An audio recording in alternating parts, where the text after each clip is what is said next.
Well, hi everybody, hello and welcome, good evening. This is Paul English Live here on a jolly old Thursday, and it's still warm, isn't it, out there? Isn't it marvellous?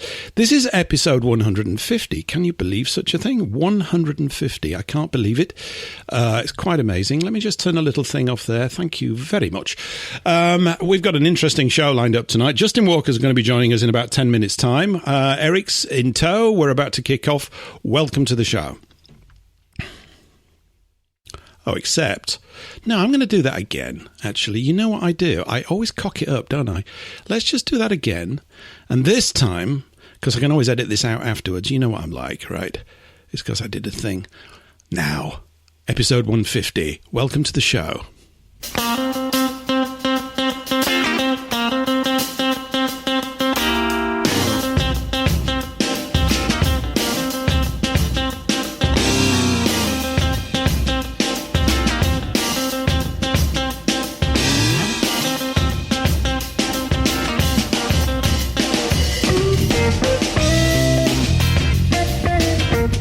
I've been running around the last few days trying to train everybody in how to do a rain dance, which is a bit of a problem because I don't know how to do one myself.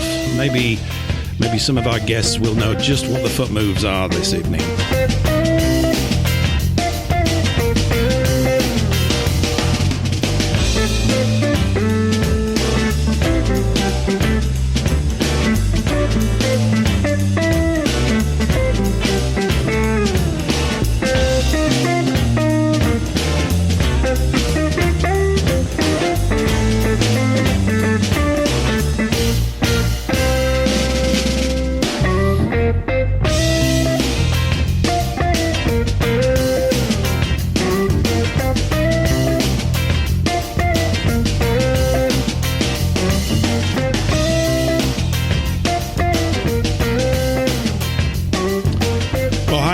Welcome back, episode 150. Is that a special number? I have no idea. It might be. That means we've been going nearly 3 years. Actually, I think with a couple of shows missing, well, we have to hit 156, I suppose, calendrically, if there is such a word, and I just made it up. So just a tad shy of 3 years. I think that's probably going to come up early September, so about another month's time, which is all quite cool and interesting. It is a little bit cooler today. We always like to talking off about the weather. But as I was saying there just briefly, whilst I was bungling a few things at the start, we could do with a bit of rain. I'm not normally a rain anxious sort of person, and maybe anxiety is a bit too strong for it, but most of the people I bumped into up and down the beach the last few days, they haven't a clue how to summon rain. I guess this is really just a normal summer, to be quite honest. It is very reminiscent of 76, although it doesn't seem as hot to me, but I don't know what that means. So I'm not finding it difficult to sleep at night or anything like that. I hope you chaps and chapesses are all getting along thunderously well. But welcome to the show. We're going out, of course, over Food for Thought Radio. We're also on WBN 324 for the next 2 hours, so shout out to everybody there. We're on Rumble and YouTube, and the Magpie's just flown down by the studio. Hi, good evening, Mr. Magpie, which is quite good. So we're going out on quite a few platforms, as we usually do. We have chat going in Rumble. We've got chat going in YouTube. I will be scanning that. And also, because I have to big this up, if you are on the fftradio.com website, we've got a chat room there. So I'm looking at all three. And the more of you that get into using FFT Radio, chat.com, that's not really what it is, the happier I will get. And might as well, just to confuse you even more, I've also added a sort of live chat room to the FFT Radio Telegram group. So you can post comments in there. That's very easy for me to scan as well. As some of you have heard me bang on about in the past, Telegram is a pretty nifty tool, I think. I think it's pretty nifty, and it could come to our aid in all sorts of ways down the line. There again, it could be a massive liability. Anyway, someone who's quite aware of liabilities is Eric von Essex. Hello, Eric. Good evening and welcome to the show. Good evening. Good evening. I'm in the Fockham's local at the moment, the Whippet pit in, and oh, it's always good to start as we mean to go on. Yes, fantastic. Yes, it starts on a low tone and goes downwards. But no, I have done a rain dance, and my case comes up next week. Yeah, I hope we've got footage of it. I have no idea what you're supposed to do. Yeah, it's tricky, isn't it? Well, it's actually, it is. But I remember, I'm old enough to remember the 76 heat wave, and some Indians came over and did a rain dance at if my memory serves me right, I think it was Heathrow Airport, and it did rain. Seriously, it rained after they did the rain dance. Let's get them back. Well, let's get them back. Yeah. They did that, what, in 76, did they? Yeah, they'll be getting on a bit now, I should think. But they will be a bit. They might be a bit long in the tooth by now. Yes, they could well be. I've had plenty of practice. But no, seriously though, I remember in 76 when the tar macadam was actually melting on the roads, and you had these like sort of great kind of heaps of tar macadam, rivers of it, either side of the road. Yes. And were you putting? Did you get a pointed that. stick? I got a pointed stick. Actually, the key. I remember being younger. It was lollipop sticks. You would push into the tar, wouldn't you, and push all the bits around and all that. Yes. Oh, it's so exciting! I might go out and do it again. Actually, I haven't seen any tar melting though this year. Maybe the tar's better. Is it better tar? I don't know. But something I did notice, which I've never experienced before, was I got in my car yesterday, and where you got the temperature gauge, you got like little digits, 1, 2, and a 3. Yeah. And when I got in, now the car, I hadn't used it for over a day, so all night the engine hadn't started. It was on 1 digit because of the heat of the sun. So it was semi-warm from the heat of the sun. I've never noticed that before, that the temperature gauge was on 1 digit before it even put the ignition on. Quite amazing. Does anybody else notice that in their car? Well, I don't know. I don't have a car. I feel all less than. I used to have a car. Those were the days when I had a car. By God. The glory of the open road. Well, it's never been like that. I might get another one, but, as I said, we want that really basic thing. Hey, I sent you that video as well about those Morris vans. They were pretty cool, weren't they? Nobody knows what we're talking about. Yeah, they were electric ones. Yeah. Well, do you remember the old Morris vans that delivered the Evening Standard? What were they called? J-types, I think, were they? They may have been. Look, if you don't know what we're whittering on about, because we're a couple of old farts, right? The Morris used to make these postal vans and all sorts of delivery vans. And I think the original one, the design was like the late 30s. And it was brilliant design because it's just maximum carrying capacity, almost stretched to the very edges of the chassis, if you know what we're talking about, right over the wheels and everything. Anyway, some enterprising people have revived the Morris name. They're made in England. They are electric, so they don't have a transmission as such. It's just gas and brake, a bit like an electric milk float. And I used to love those. I thought they were cute. So it might make a comeback. I wasn't quite so fond of that sort of pinky colour. I thought that was a bit limp-wristed myself. But I like the vivid blue. So yeah, it's pretty good. You don't know what we're talking about. I should have shown you some pictures, but I couldn't be bothered.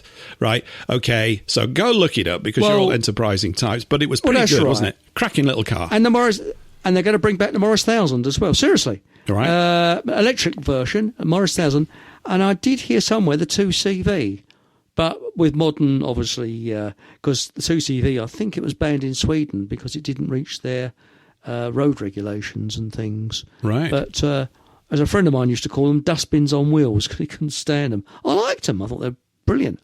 But no, I think that this electric, I still believe it's a white elephant. I don't believe electric cars are the future because they've tried it before in the past. It didn't work, and it's not going to work again. Because the internal combustion engine is far more efficient. Oh, of course it is. But then we are a couple of old farts. But it is, really. I mean, I liked all the other ones. Let me just shout out a few names anyway, early on in the chat, while I still can, before it gets absolutely crammed with the hullabaloo. Shout out to Mer Bailey. And I can't read this one. No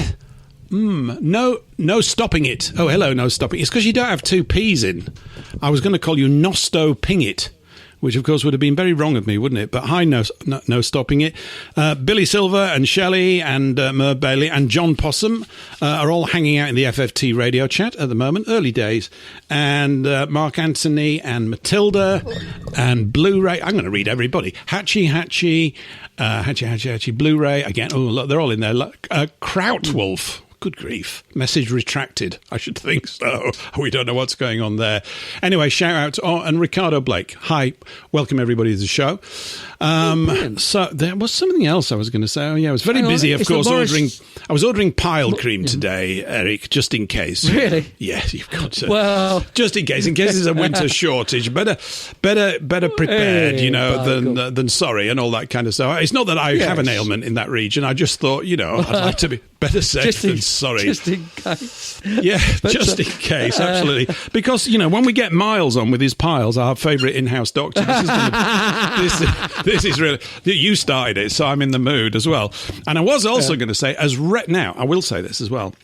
So momentarily we're going to bring Justin Walker on of Bradbury Pound fame, and we're going to, as many regular listeners know, and by regular I'm not talking about your toilet habits, I just mean, you're although we don't wish you any ill will in that department, but will know that one of the strong bases of this show, ever since it started, and ever since I've been droning on for donkey's years on the internet, is basically banks and money and currency and the whole hellish mess that it currently is and has been, regrettably, for several hundred years, actually, and probably even longer than that.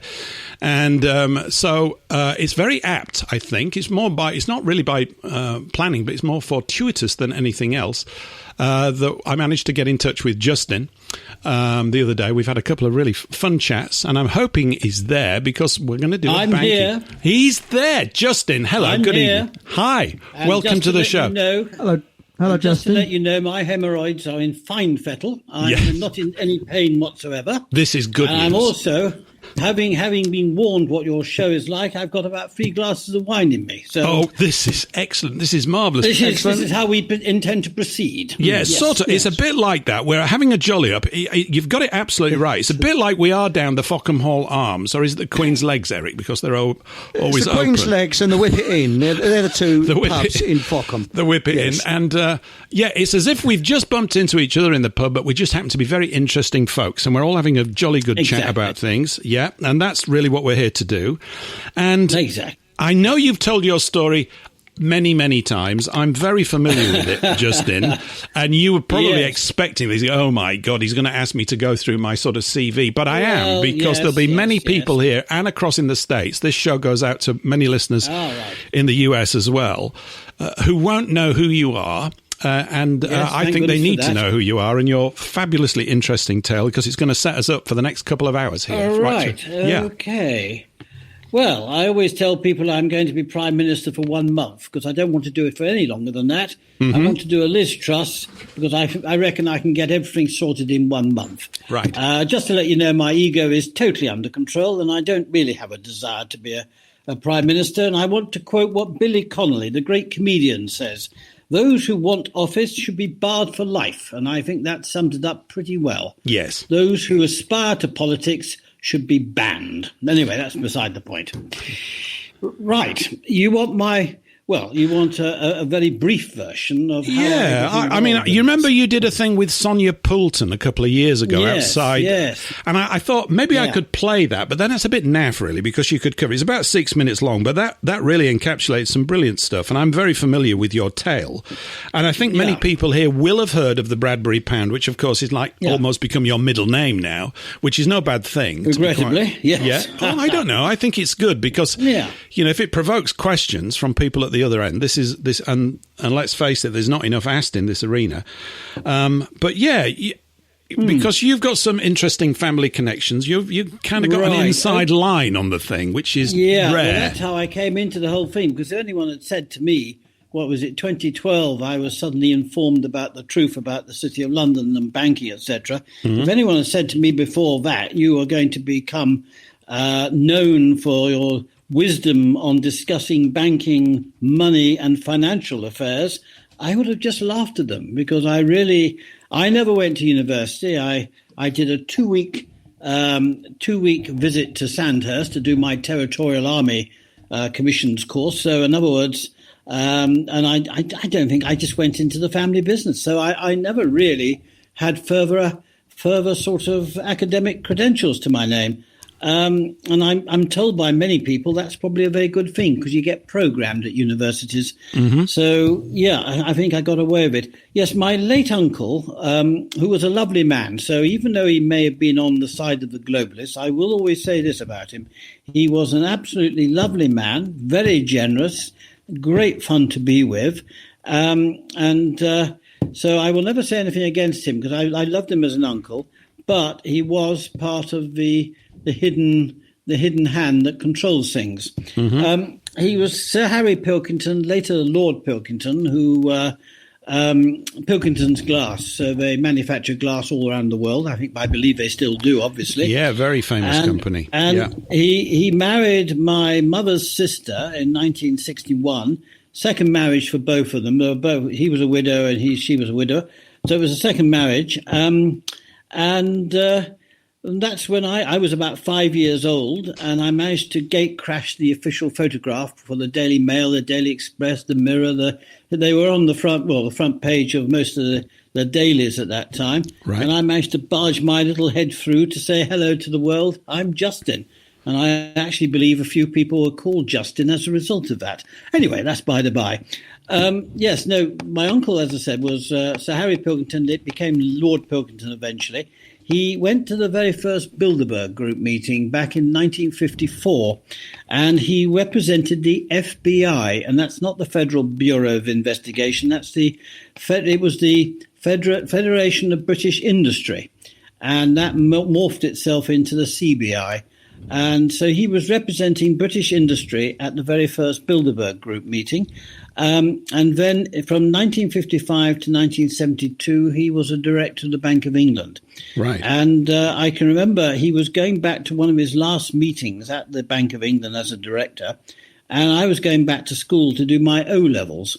And he was on the train. He invited me to the Pullman to go and have breakfast with him. And he suddenly said to me, we were discussing various things. He said, "What are you going to do when you leave school?" So I briefly said, "I'll probably try and go in the family regiment and family business." And he said, "Well, I'm going to give you 2 bits of advice. Never believe anything you read in the press because we control it. And never ever believe a politician when they say they can do something. They can't unless we say they can." And of course, as a 16-year-old who's completely naive, I just vaguely thought to myself, he's talking about the City of London bankers and, vaguely. I didn't know anything about it. I just thought, he obviously means that business and industry are calling the shots. Well, anyway, move on.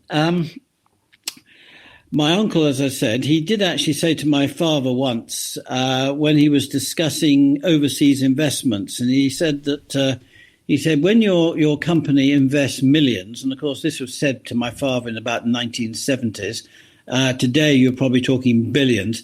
He said, when your company invests billions or millions into a country, it's always wise to be able to make sure you're in control of that government, to make sure they don't suddenly nationalize you or do something which will upset your investors.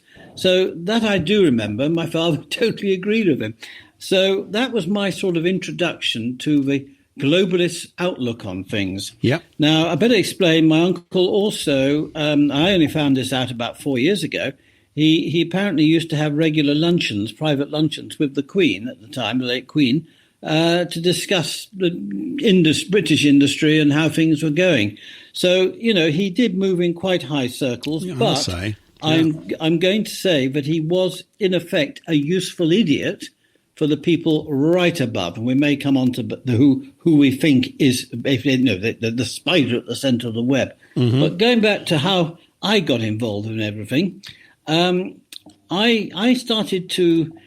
was involved in various initiatives like to try and get to the truth about 9/11. I was involved in green politics. I joined the Ecology Party as it was then in 1978. I was on party council. And I sort of left the Green Party as it was in 1992 because of all the infighting, and I just couldn't be bothered. But I did see how the Green Party was taken over by the globalists, but that's another story. But I sort of started to sniff that basically things were not right. About 1986, I detected that the world was being run not by the politicians we elect, but by people who are pulling the strings. And so I've been at this game for that's 40 years. Anyway, so I started to investigate. I heard of a lady in America called Ellen Brown. Yes, she wrote the web of something or other. I remember that. Web of Debt. And I started reading some of her stuff, and I thought, my God, this makes a lot of sense. Mm-hmm. And she was talking about the greenback dollar. So I thought to myself, well, if we can have a greenback dollar, which effectively won in the American Civil War for Lincoln, I thought, why can't we have a greenback pound? And so my friends at the UK column, I wrote, in the days when it was a newspaper, I wrote an article simply saying, why can't we have the greenback pound? And it's still up there. People want to look. And it was just it was only outline. It wasn't any detail. And I didn't think much more of it. Anyway, in September 2012, I got a very strange phone call. My daughter was doing her homework. My wife was in the kitchen. The phone goes.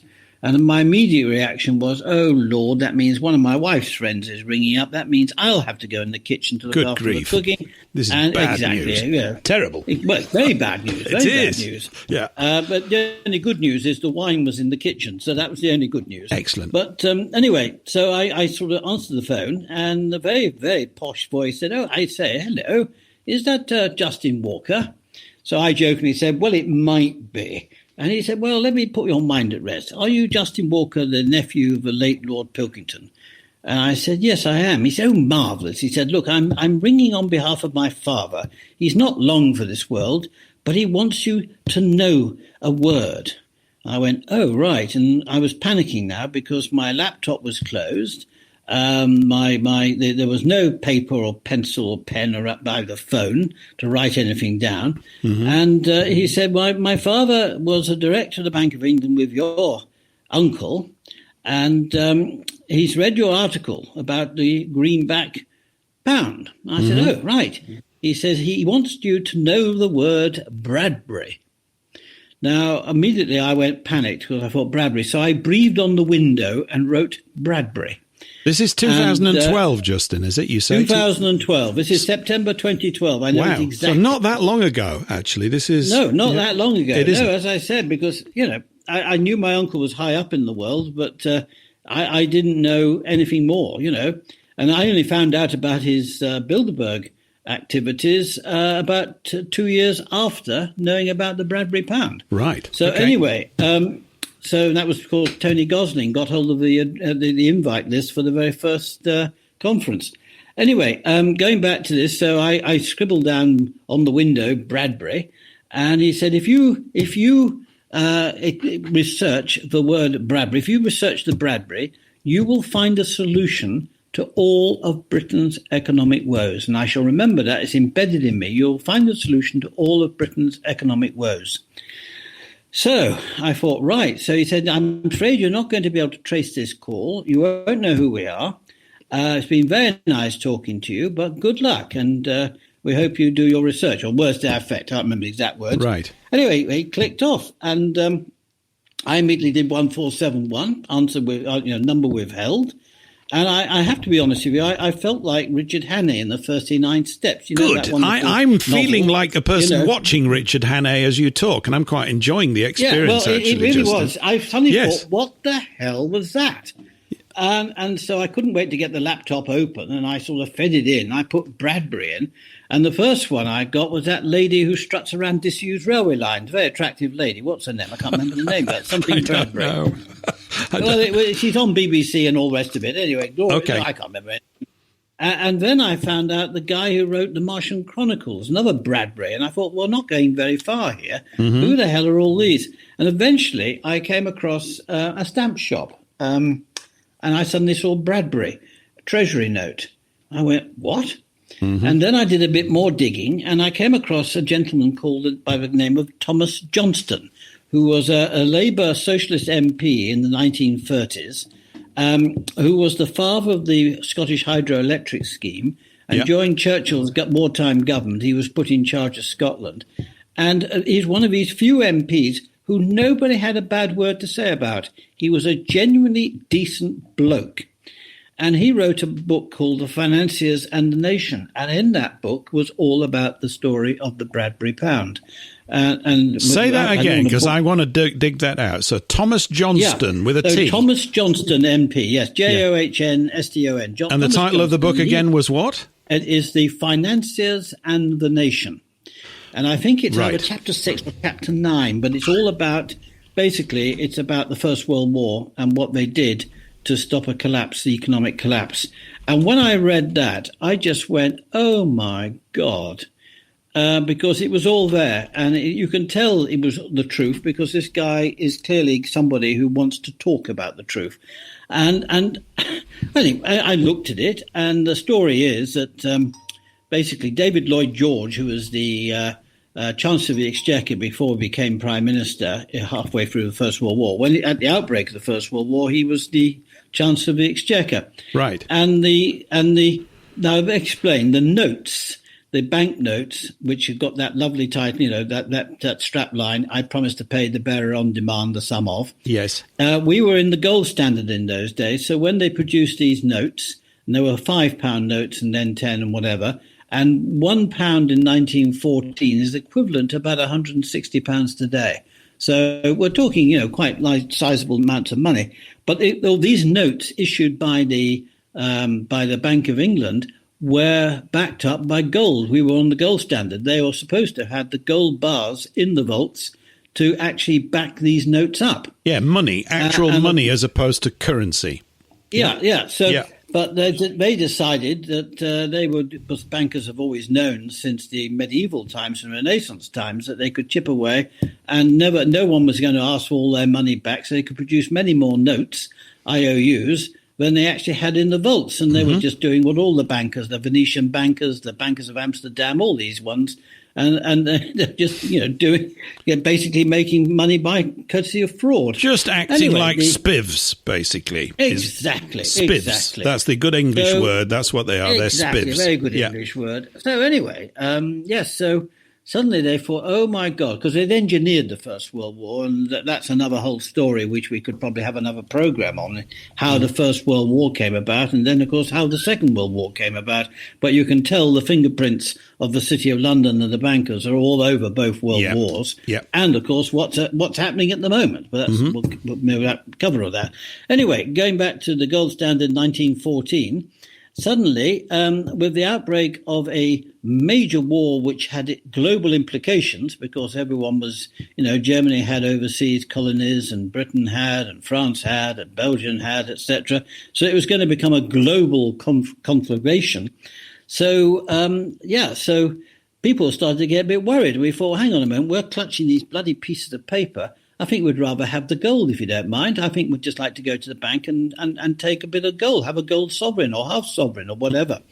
So people were queuing outside the Bank of England and the high street banks saying, we want our, money. This is now August the 4th is when we came into the First World War, but they started to queue a couple of days before because people could tell that things were going to get a bit rough. Yes. Anyway, David Lloyd George realised that things were not good, and the governor of the Bank of England at that time, he came running around to number 11 and said, "Hoi, we've got to do something. This is getting bad."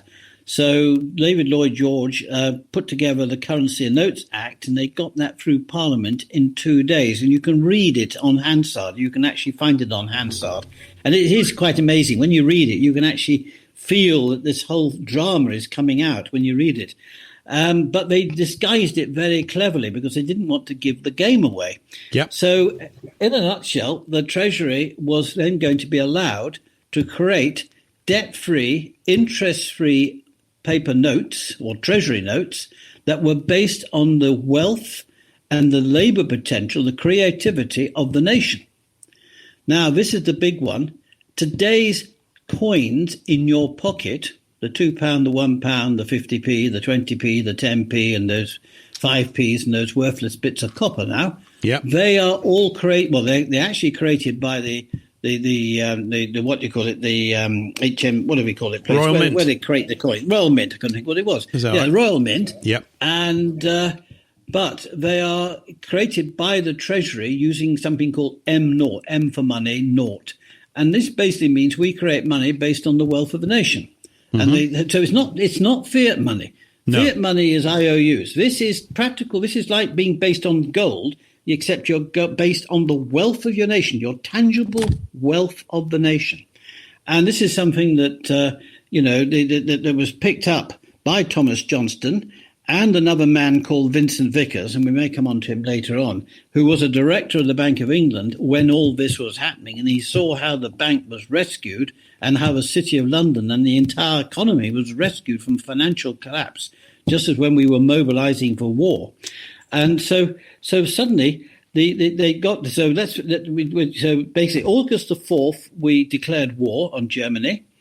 They got the act through Parliament in 2 days, and then they printed on one side only of stamp paper the first batch of the Bradbury Pound, and they were called the Bradbury Pound because what's his name? Sir the John cashier, Bradbury, the chief cashier, J.B. Bradbury, I think. Secretary. Yeah, his florid signature on all the notes. Yes. Yeah, the first secretary to the Treasury signed the notes, and they became nicknamed the Bradburys. I mean, the Punch, the magazine, the newspaper that used to make fun of things, they picked up on it, and everyone picked up, and they were just called Bradburys.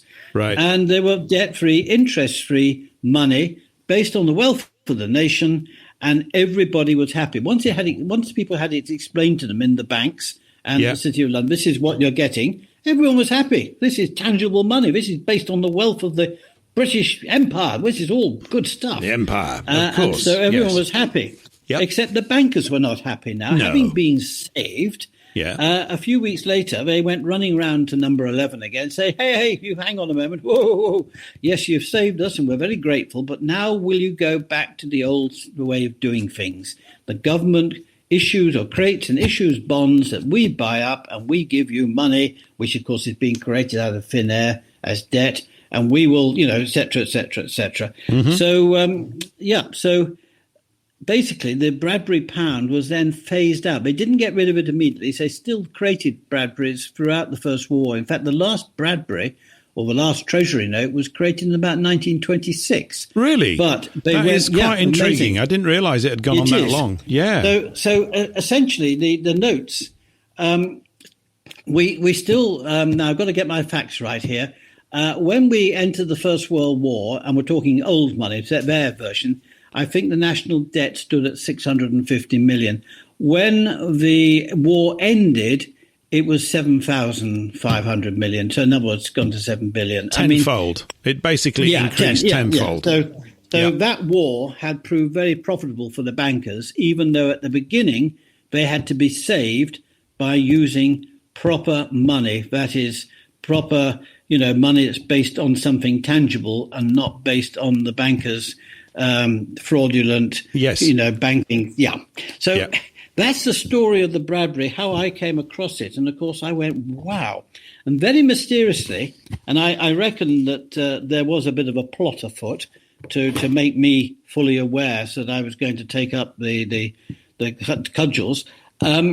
I had a very nice gentleman called David Pidcock, another very nice gentleman called Ken Palmerton.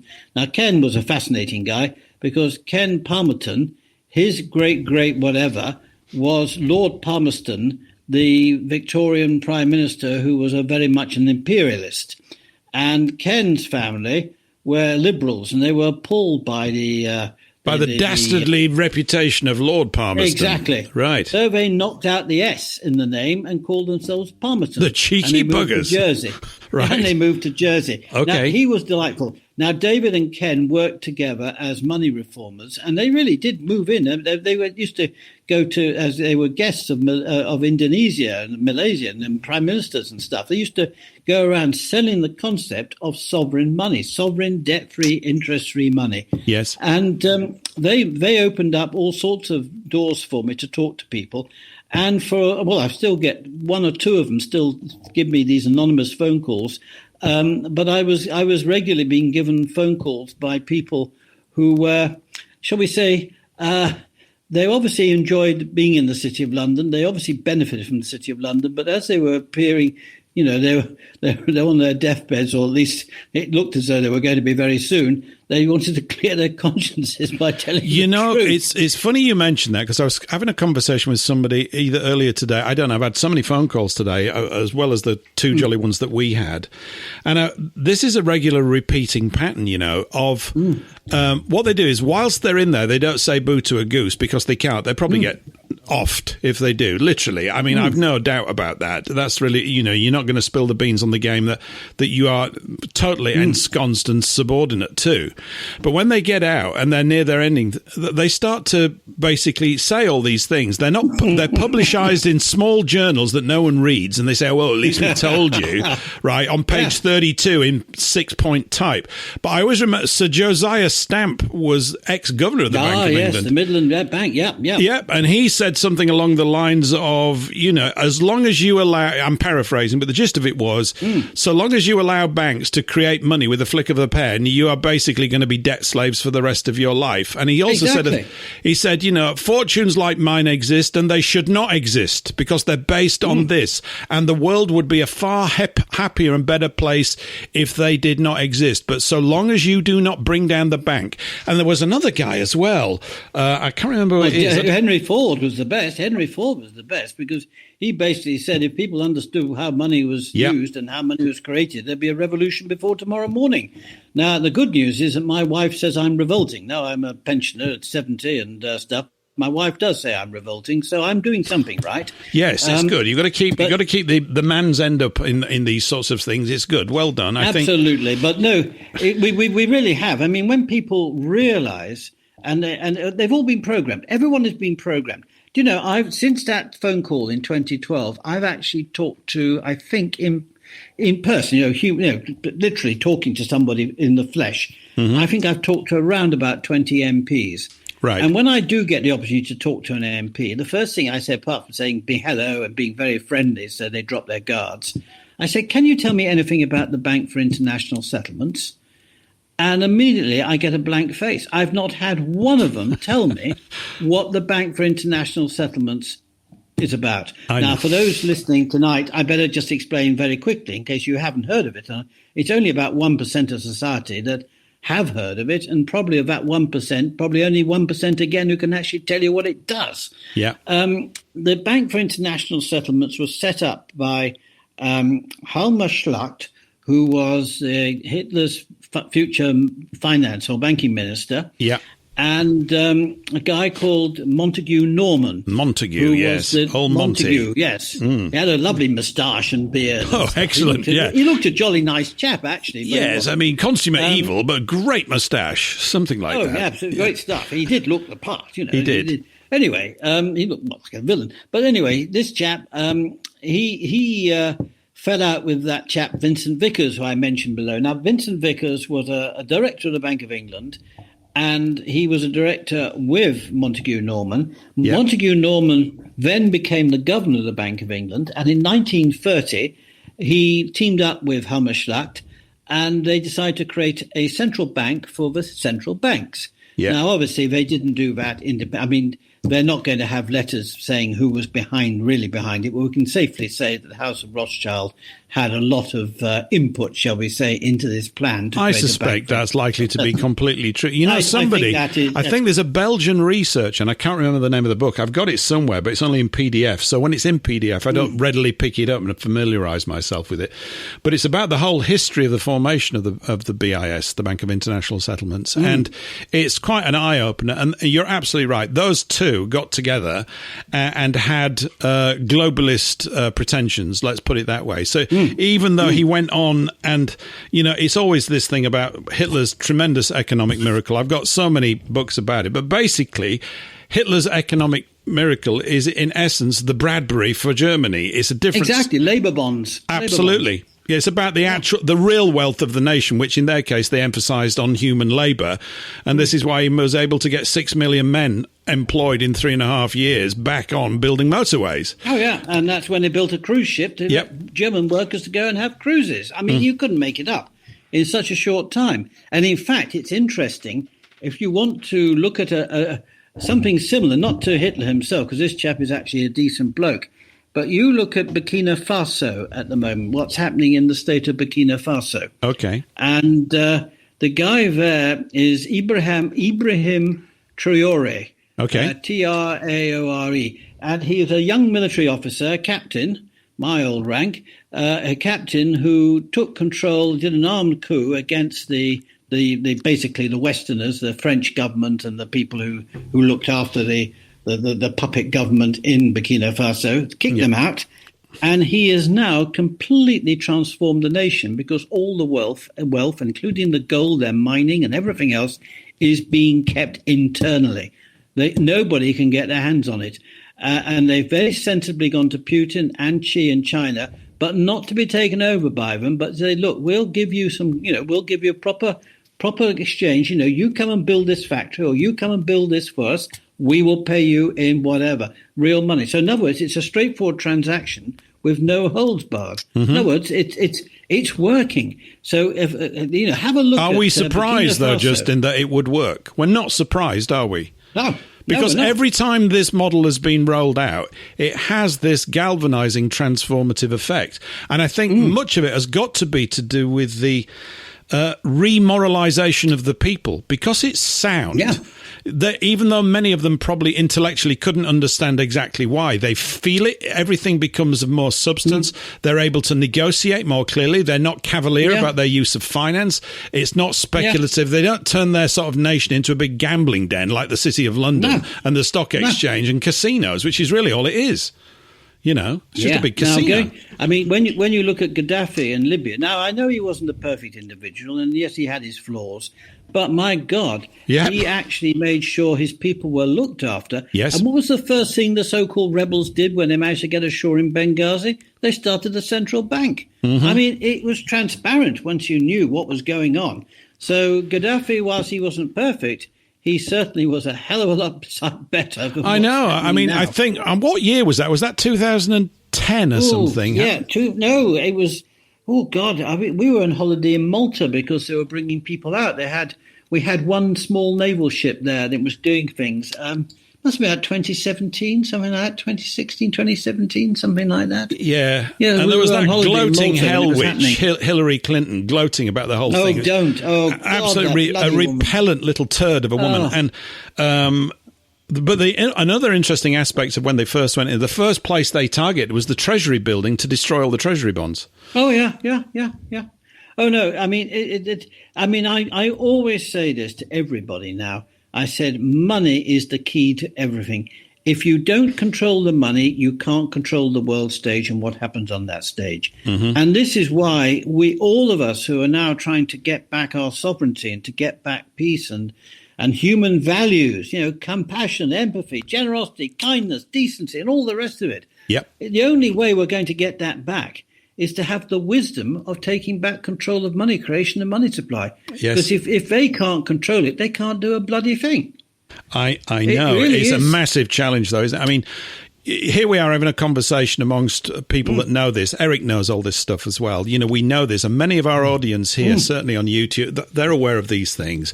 So I think numerically, there's probably far more people now aware of this issue and aware of it in more detail and understanding than there's ever been. Seriously, there must be. I was telling you today that a mathematician friend of mine, I say friend, associate, he said to me, you only got to wake up 7% of the population to get things moving. And I reckon we've probably got around 7% who are now starting to question things. And by the way, going back to Vincent Vickers and exposing, he wrote a book called Economic Tribulation. You can get it online. So I do recommend this. Vincent Vickers, Economic Tribulation. Now, it's only a little booklet. He died, actually, when he'd finished it, and his daughter was the one who got it out. And he got it out just after the Second World War was declared.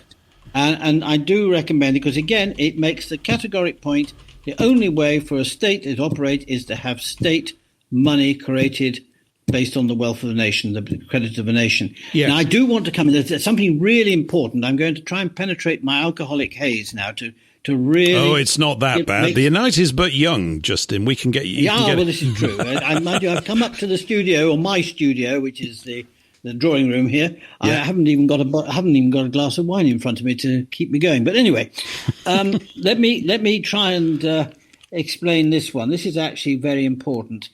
If we restore the principle of the Bradbury Pound, sovereign, debt-free, interest-free treasury money, the last people on earth you would give that, you give that privilege to create money creation and money supply for the nation, the last people on earth you would give it to would be Parliament and the political parties.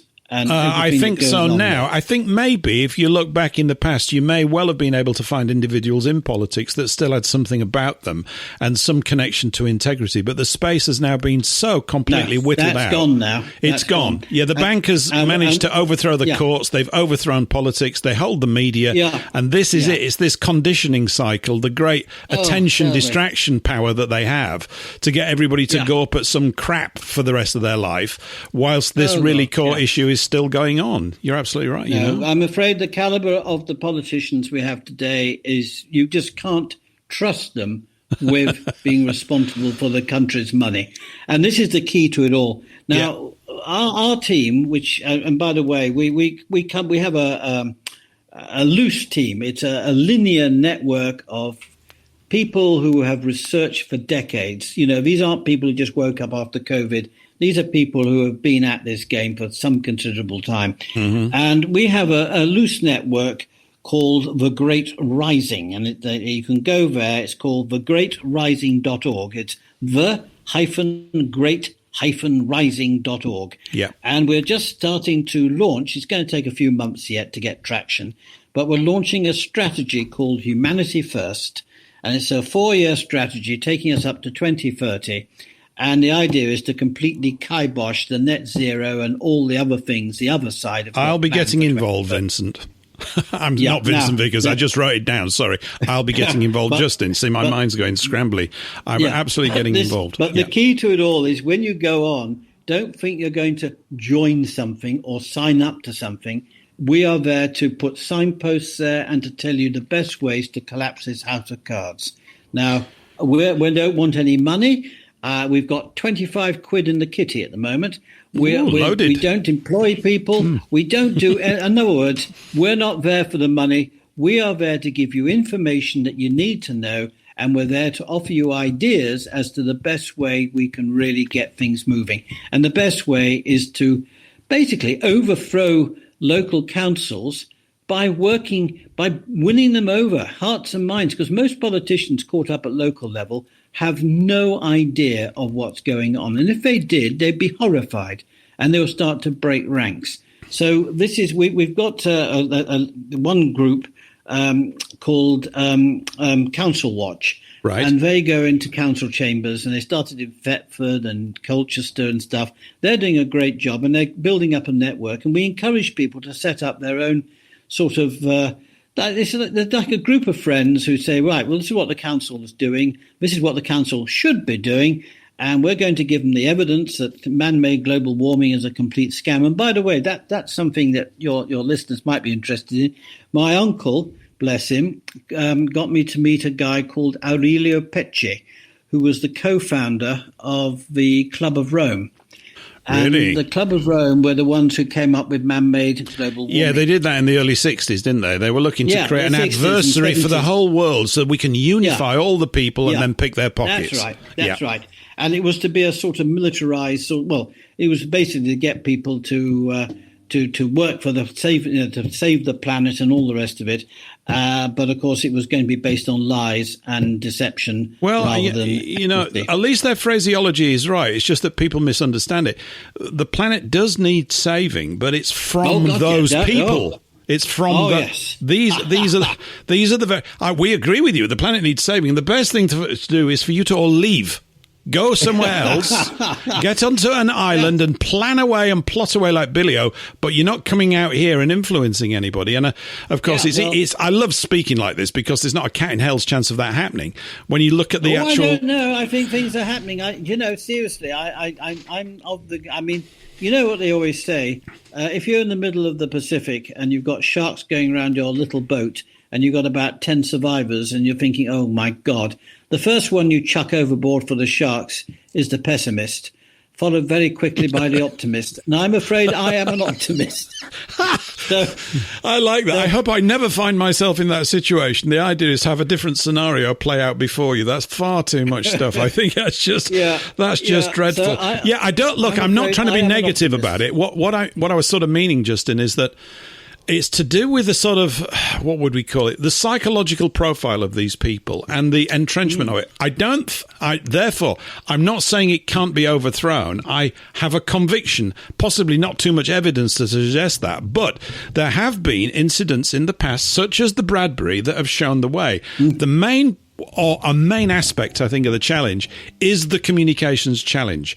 Not just because we're sitting here in a conversation where a great deal of truth is being expressed and people are going, and many people go, I already knew that. But, we can't remind ourselves often enough, in my view, of these things to keep them fresh in the head and to reinvent them and to retell them like tales round the fire. You've got to keep doing this because it lives in the story. So these examples, you mentioned Lincoln, bingo, that worked. So he got killed. You mentioned the Bradbury Pound, so that got killed. You mentioned what they did in Germany, so they had to wipe Germany out because of the threat. Although I think they're sort of playing so many different angles. I could never work out why they would allow Germany, if that was the case, maybe they couldn't actually allow it or not, to rise up economically so strong in the 30s and effectively embarrass everybody else in the world. It goes, this is what you do. You kick the bankers out, you ground it on your own people, and you're in charge. And now we can do what the nation wants to do, which, of course, is anathema to the instincts of the bankers. One other thing I just want to throw in here while I'm just talking about this stuff. You've mentioned Vincent Vickers, and we've mentioned Sir Josiah Stamp. All these guys were right, and Henry Ford. We're talking about World War I through to the early 30s. There's some amazing stuff written then that's not really well known. Thinking on this stuff was really strong. There's a guy over here, the guy that helped Rutherford split the atom, called Sir Frederick Soddy. It's an unfortunate surname, I'll grant you that, but he was not short of brains, right? And I think after he'd split atoms or something with Rutherford, he was sitting around a bit bored. He thought, I'll figure out money and economics. So he goes off and he writes this book, which I've got, and it's pretty difficult to read, right? It's written in very strong sort of academic language. But the fact is, he nailed it as well. He looks at the thing and he goes, hey, under this banking system, nothing can work. Yeah, that's the gist of it, right? Absolutely. You've got him doing that. You also had Major C.H. Douglas, who fathered the social credit movement, not to be confused with socialism. It's got nothing to do with that, or the Chinese social credit. They appropriate these titles and they use them as a coverall to confuse you, whilst they're really talking about totalitarianism all the time. Exactly. But Douglas was just, and you look at the quality of the thinking from these people and you go, well, if we can find a group of people that can think clearly like men and engineers and work it out and get them in power, of course, then we're going to have to defend them, because the lunatics are going to do what they usually do, is to try and bump them off. It's quite a conundrum in many ways. It's not. I was told. When we all think of what's happened to poor Anne Widdecombe. Anne Widdecombe. Yeah, absolutely. And some of our people knew her, and I've actually learnt since her murder what a wonderfully kind woman she was. I hadn't realised that, so I think that. I thought she was fantastic. She reminded me of those wonderful old school teachers in England that would bark at the girls and easily then, Anne, would you mind running the British Empire? Yes, sure, I'll get on with that. And they'd just get on with it and make it work. I mean, these people. She was formidable. Got the she was wonderful. Rutherford touch. She had the Margaret Rutherford touch. She did. Anyway, she did. But I was warned by my friend in inverted commas. He was a good chap, Ken Palmerton, that he said, if you do take this up, Justin, you do realise that you might be bumped off. So he said it in a very jocular way, and I did sort of chuckle at the time. And I still don't take it seriously, because I don't give that sort of I don't allow that reality. But can I just go back to the Climate Club of Rome, because I realised I tend to deviate off the main line, go into a branch. We like deviations around here, Justin. It works. We're having a chat. We don't know quite where it's going to go, and that's what makes it more fun. It's good. But anyway, going back to, my uncle introducing me to Aurelio Petchin. I remember going down to Olympia in 1982, joined the Falklands War, and I know it was during the Falklands War because we had to tell, even I was in the Territorial Army, we had to let people know where we were, because we might have been called up to go and replace a regular unit in Germany we would then go down to the Falklands, but of course it was all over by then. Yep. So I remember it very clearly, and so I went down to meet Aurelio Peche, and at the same time he had his friend with him called Tor Heyerdahl of the Kon-Tiki expedition, and so I had the three of us having lunch at the Olympia. It was at the United Nations Environment Programme conference, and I was he was really quizzing me about the fact I was in the Ecology Party. I was actually the party election agent, unpaid, totally voluntary. And we were, and he was wanting to know what we were doing, etc. And he said, look, I want you to come to Rome. I'd like you to come and work for me as a political researcher and to be part of our team. And I was a bit wowed because, I worked for my father. I was in the Territorial Army, which I enjoyed, and I had a girlfriend, and I thought, oh, God, moving to Rome. But I wasn't sure, so I didn't say yay or nay at that time. I said, can I think about it? He said, yes, but Justin, you'll be joining us at a very exciting time. We are creating a huge environmental problem that's going to frighten people into wanting a world government run by us. Yippee, you said. No, yeah, well, at the time I did, because I just thought nice people. He was Aurelio Peche. He was a lovely man. He's approached me. Nice man. My uncle, nice man. I thought these are nice people starting to take over. Yep. And it was only because I then met David Icke in about 1988, I think it was, when he was normal, in inverted commas, and then when he went unnormal, or whatever you want to call it. His pre-unnormal days, okay. Yes, his turquoise period, or whatever you want to call it. Right. I read his stuff, and I thought, well, I'm not really disagreeing with very much here. Mm-hmm. And that's when I started to realize that the Bilderberg, all these people, there was a level of governance that's invisible.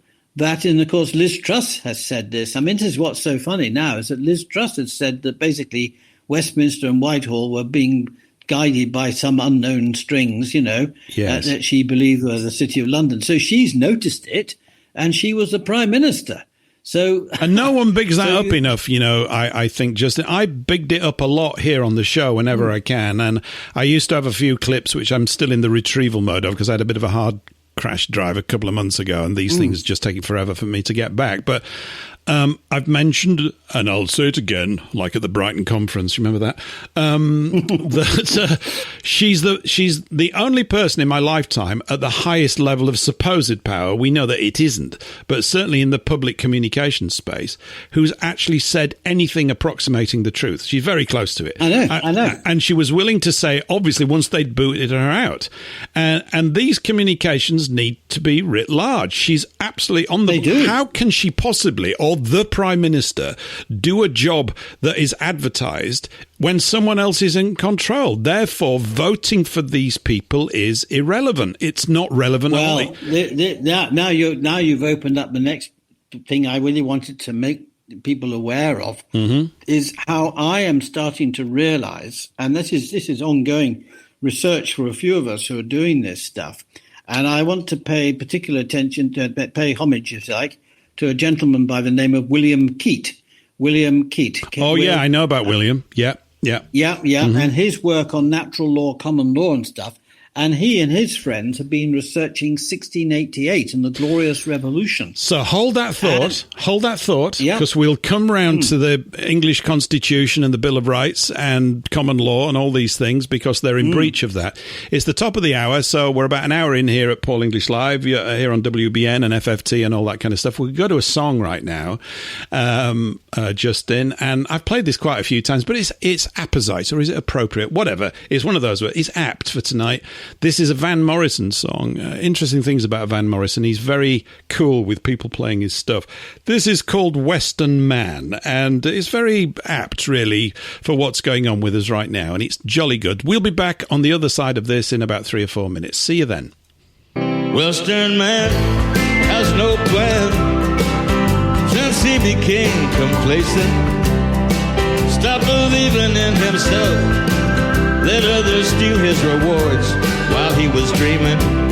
While he was dreaming, others were scheming, doing deals behind his back.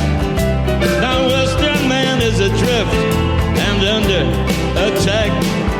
What happened in between? Now there's no other bite of the cherry unless he's prepared to fight. Start on a new path to freedom, new path to freedom. The horse has bolted from the stables. The lunatics have taken over the farm. Caretakers have taken over the main house. Clandestine meetings in the forest. Going back to the way it was, now it just seems to be impossible.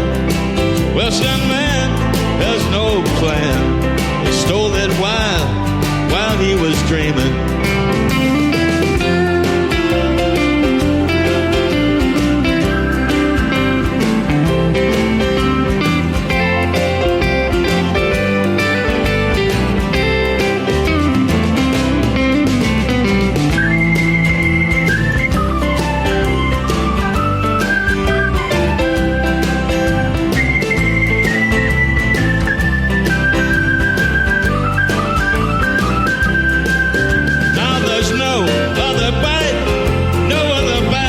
Cherry, unless he's prepared to fight. Start on new path to freedom. Horses bolted from the stables. The lunatics have taken over the farm. Caretakers have taken over the main building. The governors have gone over the wall. Clandestine meetings in the forest. Not going back to the way it was. Western man has no plan since he became complacent. Stop believing in himself and let others steal his rewards while he was dreaming. While he was dreaming. While he was dreaming. While he was dreaming. While he was dreaming. While he was dreaming. While he was dreaming. Others were scheming. Scheming while he was dreaming. Others were scheming while he was dreaming. Others were scheming while he was dreaming. Western Man by Van Morrison. And we're here, three Western men and probably a few Western women as well out there listening. This is Paul English Live 150. We're here with Justin Walker. We're into hour 2. We're talking about all the really important stuff like money, banking, voting and all that kind of stuff. Oh, and the environment and all that kind of stuff. So welcome back to part 2. Eric, let me just bring you in. Any thoughts so far? Yes. It's very interesting what you're saying, Justin. But you mentioned that in Germany in the 30s, late 30s, the ordinary working man could go on these cruises, and that's 100% true. And what people don't realise is that those cruise ships were banned for docking anywhere in Britain in case people saw how well the working people were doing. No, I didn't know that. I didn't know that. That's you learn something every day, and this is what's so important about our movement. You know, I learned something every day. It's incredible. I didn't know that. Yeah, they actually banned it. So yeah, because all the English, we were all going down to the end of the garden to go to the toilet, weren't we? Still. Yes. And they were going to rock up in all these brand new suits and things that they'd made with piles of cash in their pockets and buy up London or something and obviously add to the legend perceived by the English of the arrogant Germans or whatever it was. Yes, I can't remember. Was it the Home Office? Whoever it was, they said, you're not docking here. We're not having everybody see this, all this splendour. Eric, I have to ask you, did your family buy up Essex then?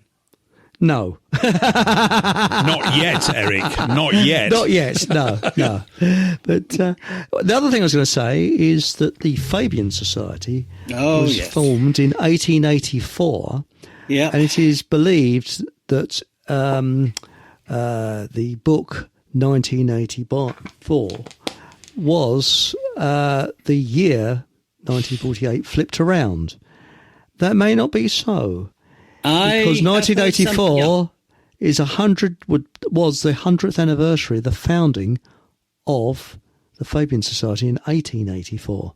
Yeah, and it was maybe Mr. Blair, was it Eric Blair, I think his name was it? Something like that. All that. Was giving a little clue to the Fabian Society. Because let me just fill you in about the Fabians and my experience. I mean, the Lady Chancellor we've just lost, Rachel in accounts. We miss her so much, don't we? We do, but we don't worry. We've got the evil. He looks at who's taken over. What's his name? John. What's he called? John Healy or something. He looks like an extra out of Lord of the Rings. I mean, you've only got to look at that pointed nose to think there's something not right there. He does look as though he's. Yeah. Anyway, but get back to dear Rachel, who was a Fabian. And by the way, the current governor of the Bank of England is also a Fabian. And, of course, the departed Prime Minister was also a Fabian. Now, and the new one is as well. Pardon? And the new one is as well. He's not a signed-up member, but has contributed quite a lot to the Fabians. He hasn't paid his dues, Justin. He's a tightwad northerner. He won't cough up his membership fees. I'm not bloody paying for that, bloody tightwad. That's what it is, Oh, God, Andy bloody Burnham. Anyway. Andy bloody Burnham. I call him Andy Bumhole. I think it's spelt Burnham, but it's pronounced Bumhole for now. But there'll be more along the way. He's only been in a couple of weeks, hasn't he? We're already abusing him. I think his honeymoon period is virtually, it's going to be over very quickly. It lasted about a minute. I just look at him and I see a puppet in Thunderbirds or one of these, yes. Gary Anderson. I mean, he's like Troy Tempest from Stingray, doesn't he? Yeah, that's it. I mean, for God's sake, the people with AI, when they're using the AI for the right reasons, will have a bloody field day. Yep. Because he doesn't look. He looks as he's got strings attached to him, which we know he has got strings attached to him.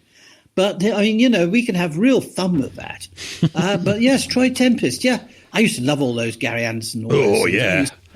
Well, I actually spent 9 years of my life trying to create. I was working with some academics at Durham University and elsewhere, and we were trying, when USSR collapsed and Russia Federation emerged, and we knew there was going to be a lot of surplus military equipment going to be going rusty, and we were trying to set up a real-life international rescue because we were arguing that what was needed in the world was like an international fire brigade ambulance service, that when you have earthquakes and God knows what happening to countries and the country affected is overwhelmed, surely the international community should be able to come in within 24 hours with all the help needed, search and rescue dogs, everything you can think of, to get people out of the trapped buildings or whatever the disaster was.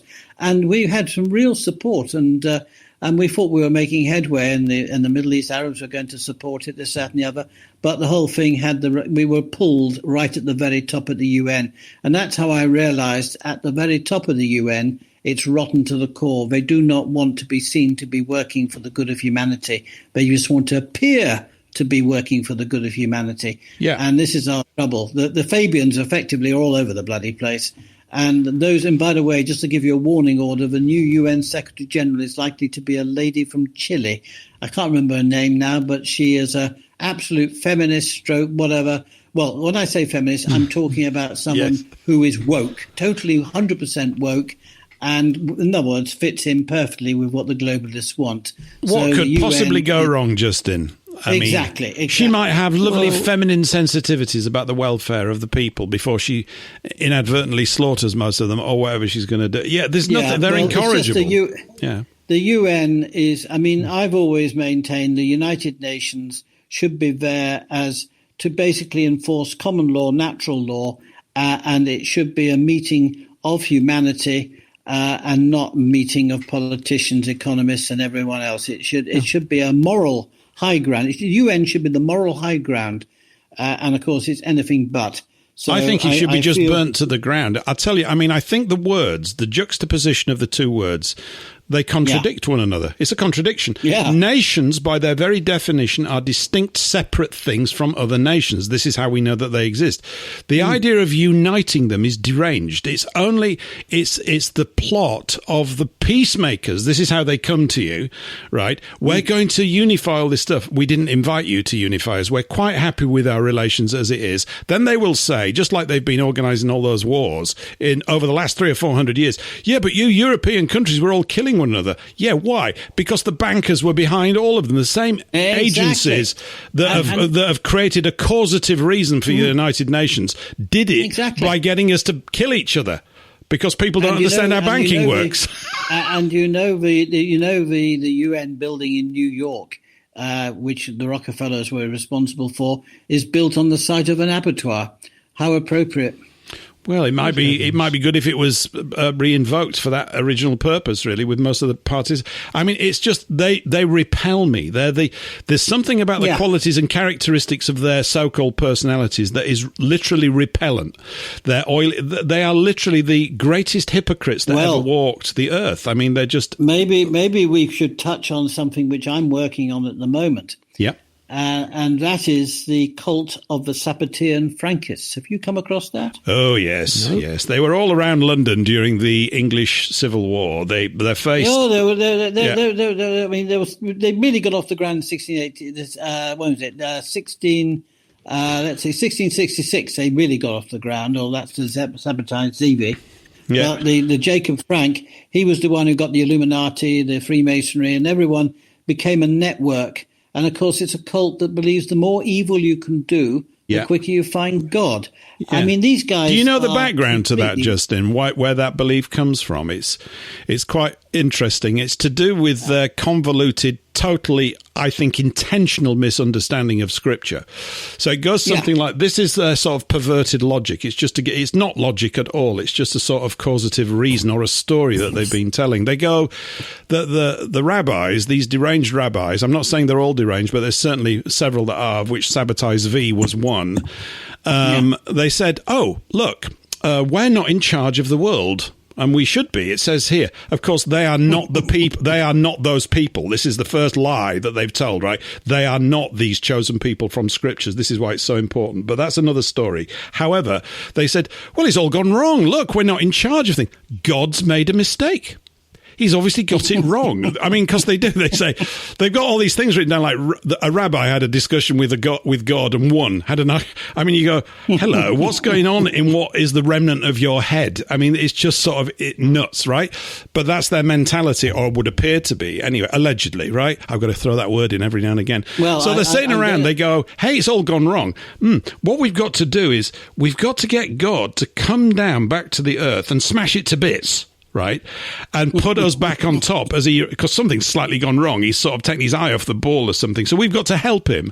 What's the best way to get his attention? Oh, I know. What we'll do is we'll break every scriptural commandment of decency and we'll behave in the most appalling way, which will so enrage God. Seriously, this is their logic, that he will come back down again, smash it all to bits and put us on top. And you're going, there's no hope for you, mate. But unfortunately, there's no hope for the rest of us with a bunch of lunatics like that in charge. These people are not sane at all. This is absolutely true. What you've said, it sums it up perfectly. And yet, how many people, like the Bank for International Settlements, how many people know about the Sabbatean Frankists? Well, everybody here does now, don't you? Exactly. But then you've got other ones like Common Purpose. How is this all linked in like a jigsaw puzzle?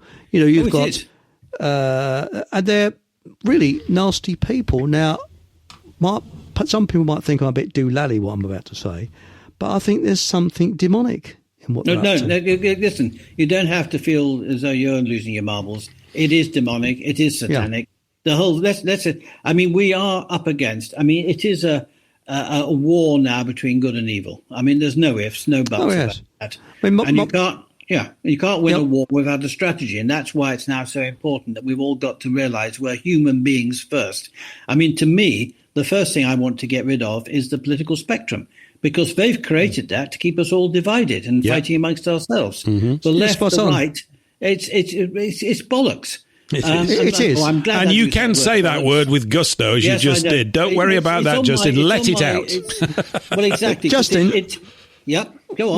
What's your feeling? I mean, I've actually got to put the cat amongst the pigeons now. No, go on. And people said, you're bonkers saying that.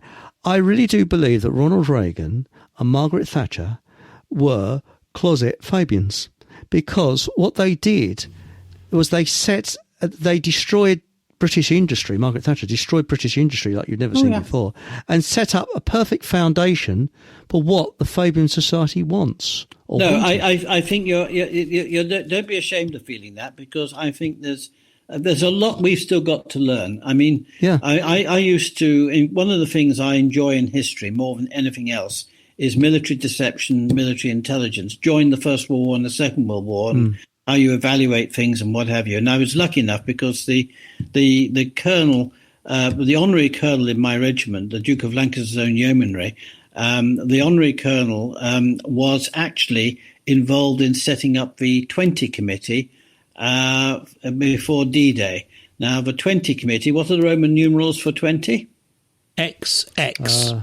XX. Double cross. Mm-hmm. And they set up the 20 Committee to double cross the Germans, to turn their agents against them and do various things like I was Monty's double and all sorts of wonderful, wacky things to make the Germans think we were coming somewhere else and not Normandy.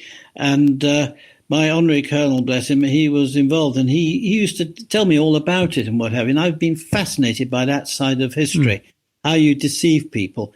And, of course, the bottom line is we've been the victims of massive deception. Well, it's about time we turn the bloody tables on these buggers, because they've set up a house of cards and we can pull it down. And I believe that we are going to do just that. It's absolutely fascinating looking at, essentially, you've got to win a war, and you've got to win the war with a proper strategy, and you've got to cover your strategy. What was it Churchill once said? And I'm not that keen on Churchill now after what I really know about him.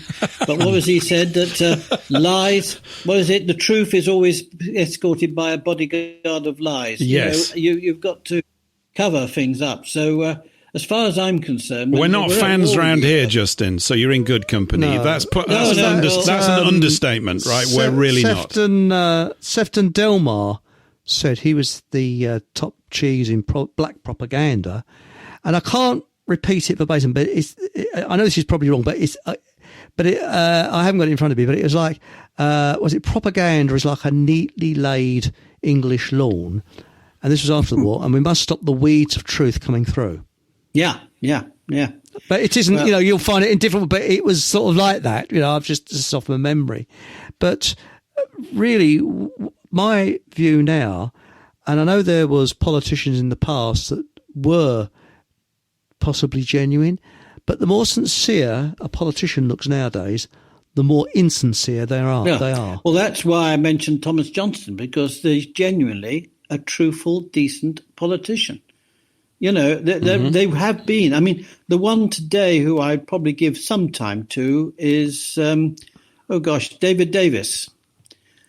Because he's helping that poor nurse, Letby, what's her name? Who's falsely... there's so many question marks around that nonsense. Absolutely. Yeah, and so there are still the odd MP who I do believe is genuinely useful to us.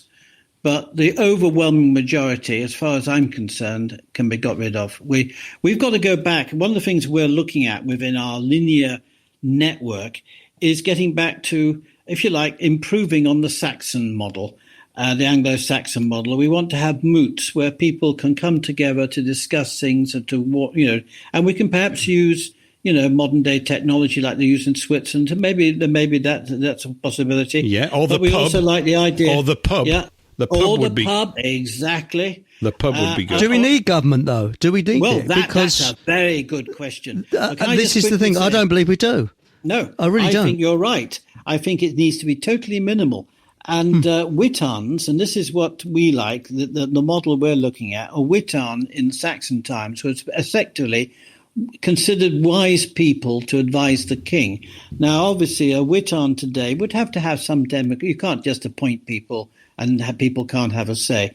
But we know there are people who want to serve, who are modest, and they have humility. They have all the human values that we feel, and we've got to start to find a way of having a treasury witan who would be responsible for money creation and money supply to make sure the country has all the wherewithal needed to lead a happy and prosperous life. So, what we're trying to achieve are happy and prosperous families in strong and vibrant communities. Yes. Okay? And yep. And of course, the thing we haven't mentioned tonight, and I was going to bring it up at the end, but the thing we haven't mentioned tonight are children. And what is happening to children, whether it's a ritual abuse of children, satanic abuse, and God knows, and of course the grooming gangs, we mustn't forget that's a reality. Mm-hmm. When you look at everything, the abuse of children, but the worst is to see how there is a third world and how you've got so many millions of children going to bed hungry at night and they don't have a proper education. They end up going through rubbish tips. I've witnessed it myself in my travels. I mean, when you see how children are treated, that is the biggest scar on humanity. And that, if anything, we do everything for improving the lot of children everywhere. And that, to me, is what drives me. So I get a bit emotional about that at times because, I've witnessed the poverty. I've had beggars coming up to me in the streets and nobody should be like that. Nobody.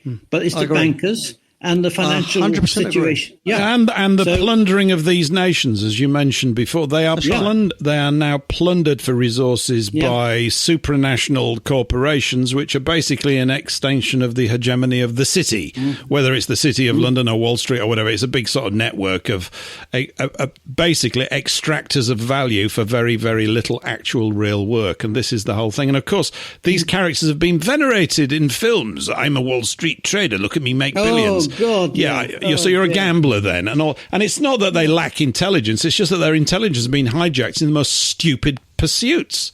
Well, I mean, it's mad. I had a phone call about 4 years ago now. Gosh, time's flying. 4 years ago, and I don't know who he was. He claimed he was a relative of Vincent Vickers, a distant relative. Okay, and he was obviously somebody working in the city because I know that he came to me via either David Pidcock or Ken Palmerton. That's how I get these anonymous phone calls. So that's how. And David and Ken are unfortunately no longer with us now. So I do feel as though I've been handed the baton, if you like. But this chap who claimed he wouldn't give me his name, he just said, I'm distantly related to Vincent Vickers. And he said, if you ever have any trouble at all with any economists, just use this against them. Now, there are schools of economic thought. You've got the Austrian school, you've got the Keynesian school, you've got the school of new economics, you've got all these wonderful schools. And he said, look, all of them suffer from one major problem. The entire financial world, every aspect of this financial banking, everything, the whole thing is basically being run by private individuals who are unelected, unaccountable, and who meet in complete secrecy to make decisions that affect us all. He said, that is economics in a nutshell. He said, you can defeat any economist. And of course, the one economist that we have got on board, and we do talk to him from time to time, is Professor Richard Werner. Top guy. People like him. Top guy. And of course, one of my questions that Rachel from Accounts could not answer is when Richard said the entire City of London is classed as a separate entity, a separate country to the rest of the country. In other words, it's a city-state. It's independent. How can this be allowed? And, of course, they won't answer that question because if they do, and this is where we come on to 1688, this is where literally the City of London became a country in its own right, a state in its own right. And I always say to people, we didn't have a British Empire. We had a City of London Empire, and we were just a useful idiots who shed our And I think that word British, Justin, by the way, I was writing to someone about it today because we had Graham Moore on a few weeks ago. And Graham Moore, I know him. And he's right about this word British. It's going to be very difficult to shake off, even for me, but I understand exactly where he's coming from, that we are English or Scots or Welsh, and these things they're clearer to me instantly. You know, the English have very little voice in their own affairs. We've been completely subsumed by whatever it is the latest tag, Great Britain, the United Kingdom, whatever it is. England, yeah. But where's England? Okay, so we bring it back to life, and this is where in my view, it's to do with literally with the words that we use often, use with conviction and intent to restore a kind of a connection, a spiritual and intellectual connection to who we are. Once you've lost that, you're rudderless, and that's exactly what they're creating, because people like that are so easy to control. They can be scared like geese. Boo! Oh no, that this is coming. You need us to help you out, and they're the ones creating all the problems in the first place. So the British, I understand why Graham. The British are the problem of this way. It's going to be very difficult to get rid of it. I accept that, but I know exactly what. And the Soviet is another word. He mentioned this the other day.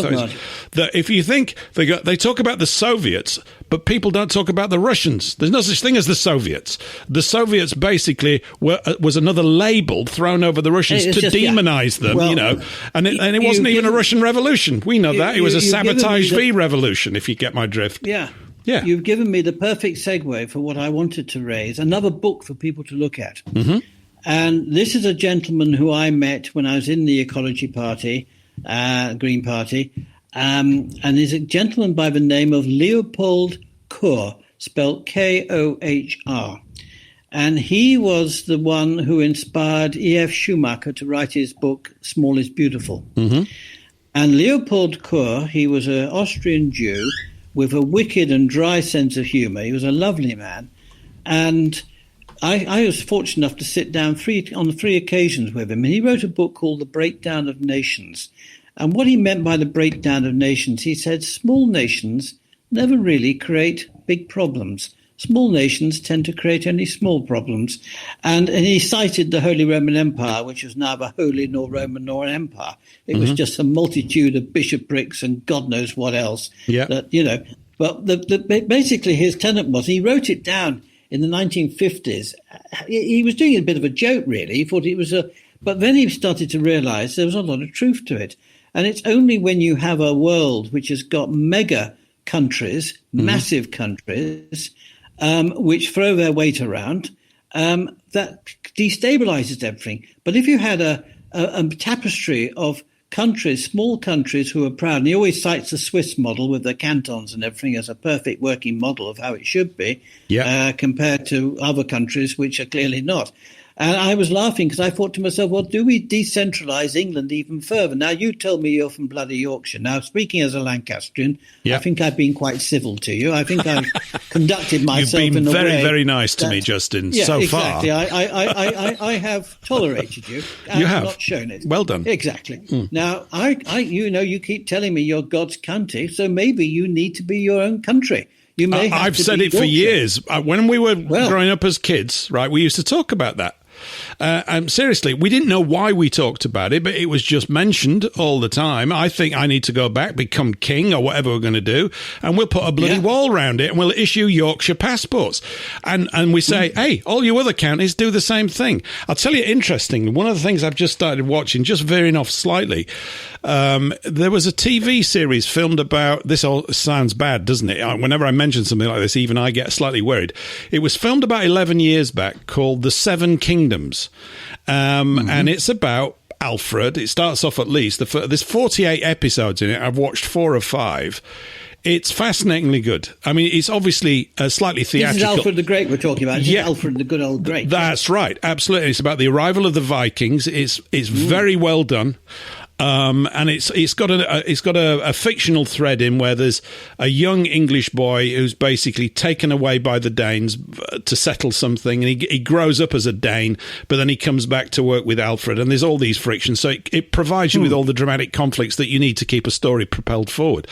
But it's there's just something gritty about it. Of course, the seven kingdoms were like Wessex and Mercia and Northumbria, etc. Those, and Anglia, which were all kicking 10 bells out of each other. Most of them, apart from Wessex, had fallen. And of course, this is about the recovery coming back. We've not even got to all this kind of stuff. But it comes. There's a great deal of sort of intelligence in the way it's written. Now, and I've got to assume they had that to a great degree. It's written by Bernard Cornwell, who used to write the Sharp novels, which were turned into a TV series as well. Yes, novels, I don't watch a lot of TV, but someone suggested this, and I'm like 50 minutes long, and I'm going, this is really good. I get out of my head, tapping into a connective thread for me personally, because I live in these islands. I am English, and all that kind of stuff. But county government would be the way to go. And, if we're going to have one, the thing is that men tend to form these things. Why do they form them?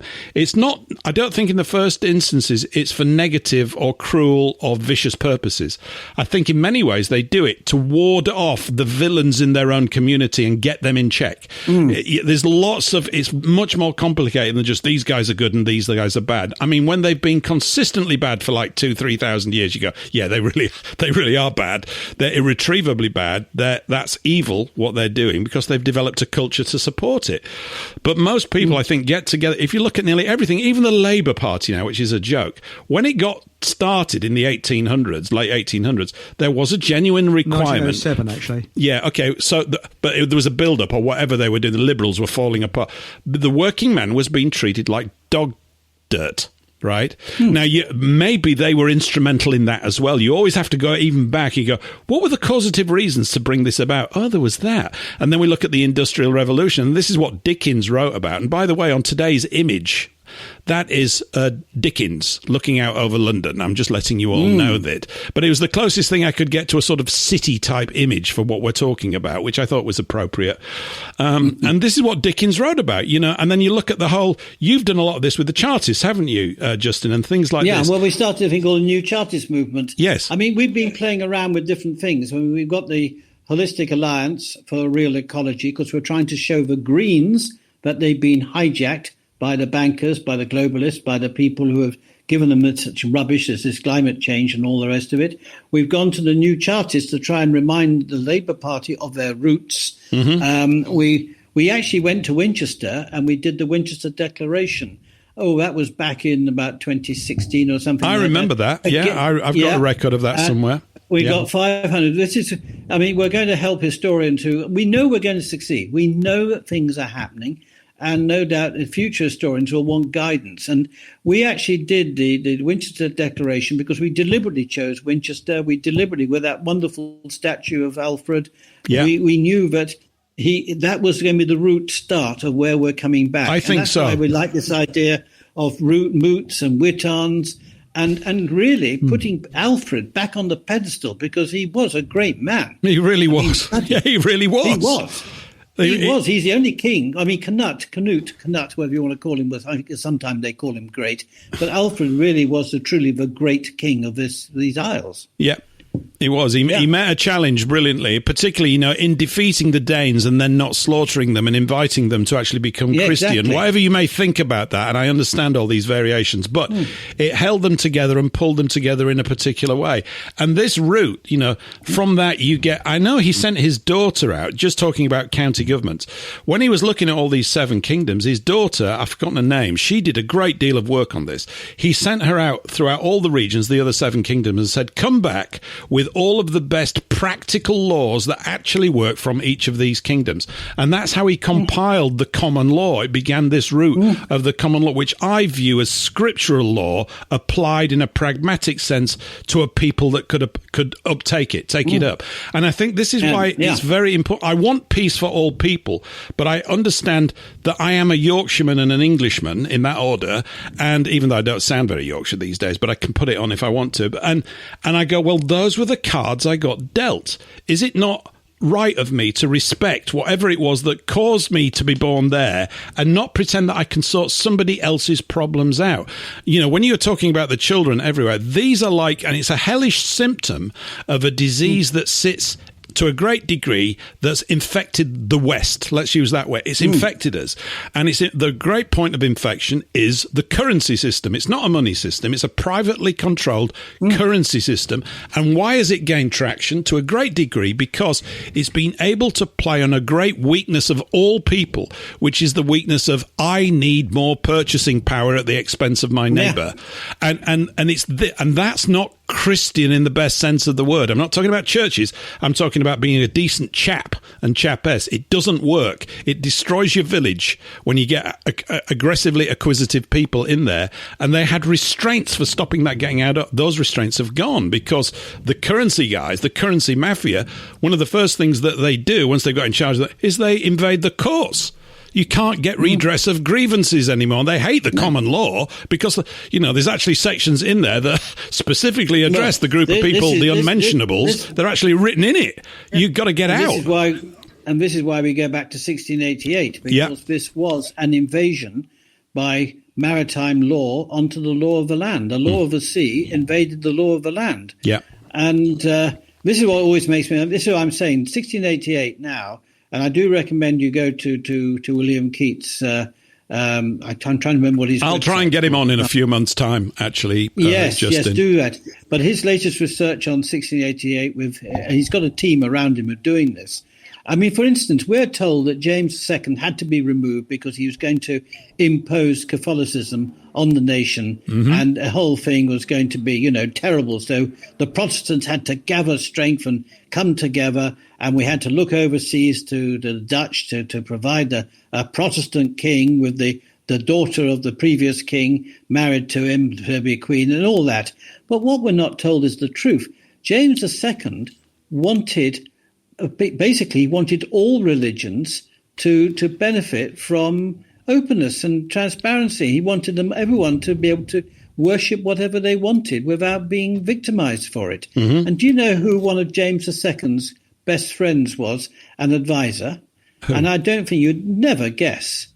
William Penn, the Quaker, who started Pennsylvania and all the rest of it. William Penn was a close confidant of James II. Now, you never get to hear about that. And, of course, what always makes me laugh about what do we call it? The Church of England. Yeah. The Church of England was started by a bloody bully, a megalomaniac, a psychopath, I don't know what you want to call him, had two of his wives murdered. I mean, he really was a pretty obnoxious fellow. Have you ever seen the Venetian ambassador's reports on Henry VIII? I don't know if you've ever seen them. Yes, I have. They're stunning. Something went wrong with him. Something went wrong. He was got to. He did turn out to be this maniac, but something got to him because he wasn't like that other. And you see, we were talking about political parties, that they exist to divide and conquer. Well, all these flavors of religion have done exactly the same thing. And I'm not talking about. I don't think there isn't a unified religion. This is my take on it. I don't think Scripture is a religious book. It's about a way of life for a particular people based on law. Here's the historical record of them. This is what happens to them when they keep it. It works. This is what happens to them when they don't. It's terrible. And we are going through a terrible, terrible phase right now because we've inadvertently, unconsciously, ignorantly moved away from it because we're distracted with all the bells and whistles of modern life. Watch TV. Do this, drink more beer, do that kind of stuff. Anybody want to talk about, who you actually are, what your life is, why you exist? Oh, we don't want to talk about that. It's boring. No, that's all I want to talk about because that's the stuff that's not talked about. Well, this is why we're talking about humanity first. It is about mobilizing human values for all decision making. And I've got my list here in front of me: compassion, empathy, generosity, kindness, decency, wisdom, service, truth, and the best one is love. Now, hey, all decisions should be made based around that, not about vested interests and what we can get for ourselves and all the rest of it. And this is where we've now got to have we must avoid the word revolution because you end up where you start on the revolution. Yep. You've got to have a full-blown change. I don't like that word change either because hope and change are the two words the empty political parties use to tell us what's coming. Hope and change, hope and change. No, this wants to be full-scale rebellion. We've had enough. We're replacing. The whole system's rotten to the core. I have a different word for you, Justin, that also begins with R, which I prefer, which is restoration, because... Yes, I can go along with that. Yeah, I think, yep. And I've said it before, I can't speak for other nations because I don't know their history, but I know quite a bit about ours. And we have so many tools in our back pocket. You've mentioned some of them here this evening, and there are even more, that when we refamiliarize ourselves with them, which is part of this communication process I think that we're in right now, and these are dusted off, picked up and understood how to use them, like the English Constitution in its various documents that compile it. See Graham Moore for this.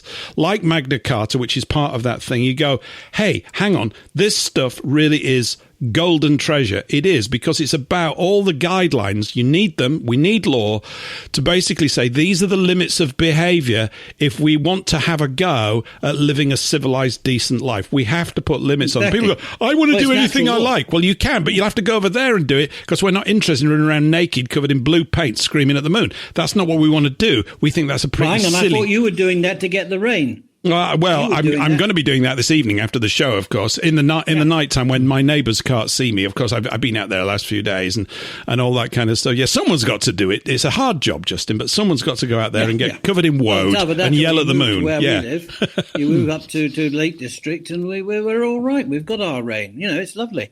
But yeah, you're absolutely right. And one of the things we are thinking about doing is that we talk about the 1215 Great Charter, which, according to the politicians, they can muck around with, and they feel as though they've been allowed to tamper with it. No, they can't. If you read William Keat and Ken Dewdney and others, the Great Charter is the Great Charter. It's only confirming, it's not creating, it's confirming the common law, natural law.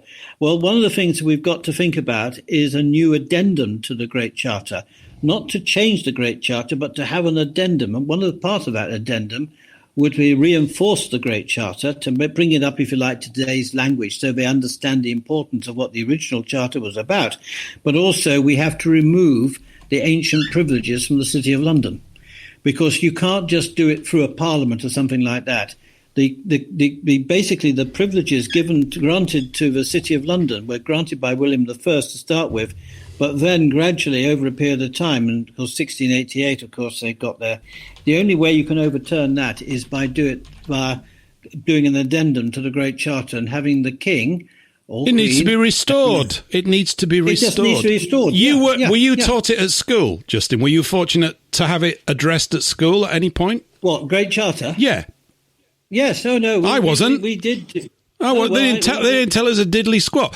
One of the other things is, you know, the trivium, this thing about grammar, rhetoric and debate, right? The three cores of communication. They used to say, I was talking to someone the other day, apparently in English schools up to the late 60s. Now, I didn't go to high school till 1971, okay? So it'd gone.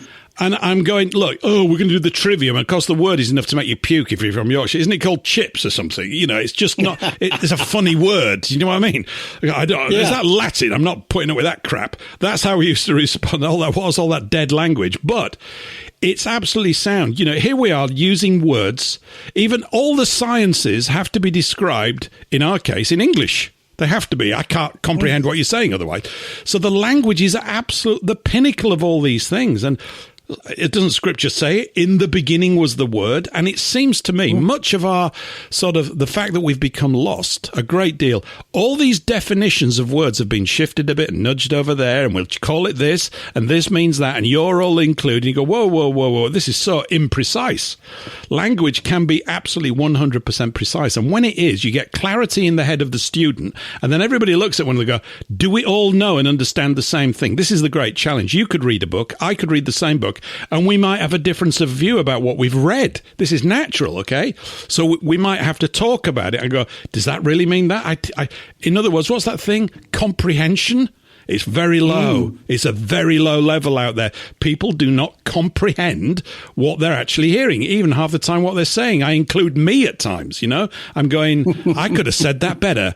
It needs to be said better. And Churchill, whose guts I hate, did unfortunately say a lot of really intelligent things, particularly about language. And one of the things he said was, the old words are best, and the old short words better still. Now, that's a fantastic use of language. Look at all those words. Really simple, short, crystal clear. He knew what to do with language, or at least his ghostwriters did, because he didn't write that history of World War II. There's about 5... he didn't. There's about 5 military guys. I've got their names. They were all roped into doing it, and then he just sat around getting pissed on champagne, smoking cigars that I did this, and all that kind of stuff. So I'm not impressed with him. And, of course, it's rather appalling, isn't it, when he comes up, the greatest Briton that ever lived. Are you kidding me?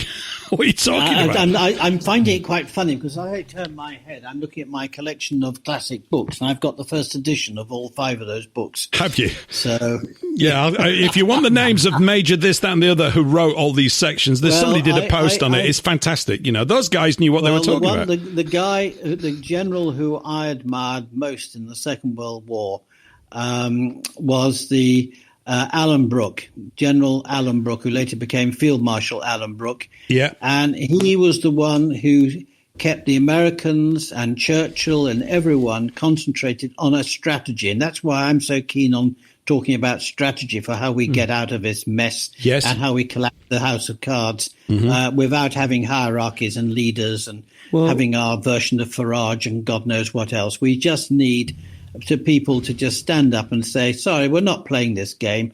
I mean, that's after all, and this is something my uncle said. My uncle said there were 10,000 people who run the world.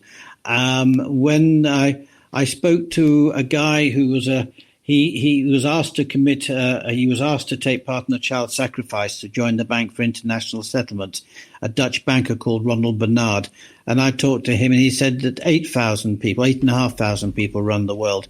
Well, our population at the moment, allegedly, is what we're told, is around about 8.2 billion or whatever. So it's roughly speaking 1 million of us to every one of these bastards who are trying to ruin the lives of everybody for personal gain.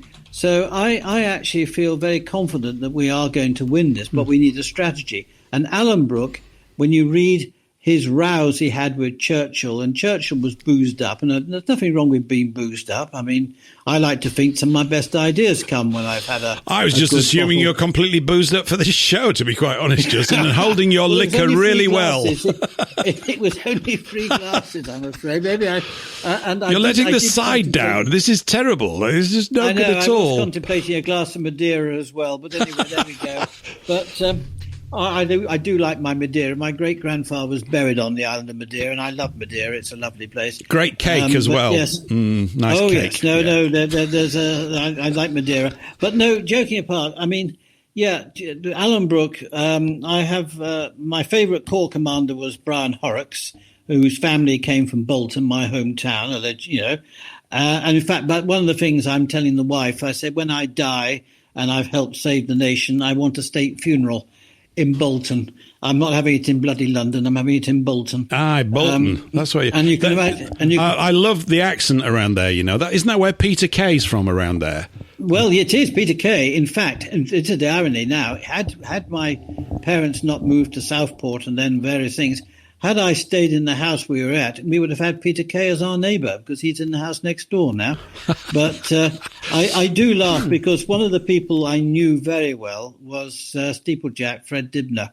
Oh, wow. We talk about him, absolutely outstanding bloke. I mean, just off the charts, amazing. He was known to our family before he became famous because he looked after one of the chimneys at the tannery. Our family business was tanning. Right. And he also helped one of my father's cousins create his restaurant called The Last Drop. And so Fred was he's well on our radar, so we knew him as a friend. And towards the end of his life, I got to know him very well. And he was just wonderful. And of course, I have an idea for you, Justin, that when we get back in charge of a proper money system owned by the people, that on one of the notes we put Fred on one of the notes. Yes, now that's a bloody good idea. No, I like that. I like that. Yeah, I like it too. I'd spend. Yes, I wouldn't want to spend them. I'd say no. Fred's a treasure. He's staying in my wallet. Well, but yeah, let me tell you a true story. My cousin Nick, he has a small little company. He does documentaries, and he was doing one on Fred. In fact, he's got a lot of footage of Fred that's not been released yet. And my cousin was he used to go up the chimneys and film Fred coming up the bloody chimney. I don't know how he got the guts to do it. Anyway, But we took him down to Southall in London to go, and the guy who owned the Flying Scotsman at the time was having it rebuilt down there. So Fred wanted to go down and was going to be filmed talking to the owner and talking to the thing. And so I had a big estate car in those days, company car. And so I went to pick up my cousin and one of his assistants, and I picked up Fred and myself. And so we went down with all the equipment, and we stopped off on a motorway service station. And I'm not joking. It was like, I don't know, I can't name all the hot young, what are these people? Who's that lady who's just got married in America who's worth billions or whatever? I don't know. Archibald Bumblebee, Alice. I know. Yeah, I know the one you. The blonde. Anyway, yeah, whatever she is. Whatever. Yeah. Anyway, these pop stars. Well, Fred, I'm not joking. All the truck drivers and all the big macho men with tattoos all over them and everything else, they swarmed round our table. Hey, Fred, here, give us a. And Fred was honestly, everything you saw on telly is what you got in real life. There was no pretense, nothing. The only thing was the BBC had to try and persuade him not to say the word bugger. Shocking. He's gone down in my estimation, Justin, for saying that. On my bucket list, I want to be able to say bugger and bollocks on live television and hear the. You've just said it here. This is better than live TV. This is where it's happening. I know, but you see, the trouble is, I know you guys aren't going to apologise for it. You're going to encourage me. So I just like the idea of the BBC in a grave tone apologising if anyone's been offended. And by the way, when I become Prime Minister for 1 month, I'm sending to prison anyone who's offended. I'm fed up with people taking offence. Yes. I find people who get offended offensive, don't you? It's offensive that people get offended. Exactly. And I'm offended because I'm not offended. Yes. and we're going to bypass the jury system. It's so bad, we're going to bypass the jury system. I don't. Possibly. There's that great thing that Mr. Dibner said as well. He said, men in overalls built this country and men in suits destroyed it. Exactly. He's spot on. You've hit the nail on the head there. You've hit the nail on the head. Yeah. I mean, honestly, I'm privileged to have known Fred. You are. I'm jealous, actually. I'm very jealous in a good way. When I was supposed to be going around flogging leather, I used to nip down to his workshop and say, "Oh," and a cup of oily tea would be given to me, and he'd be opening his book on steam engines and stuff. And he'd say, "Hey, that was in your father's factory, that one." And I'd get a lecture on it. It was wonderful. Lovely man. Sorely missed. I think the thing is that because he's like one of those people that, when you're in the presence of anybody that loves what they're doing, you end up loving it as well.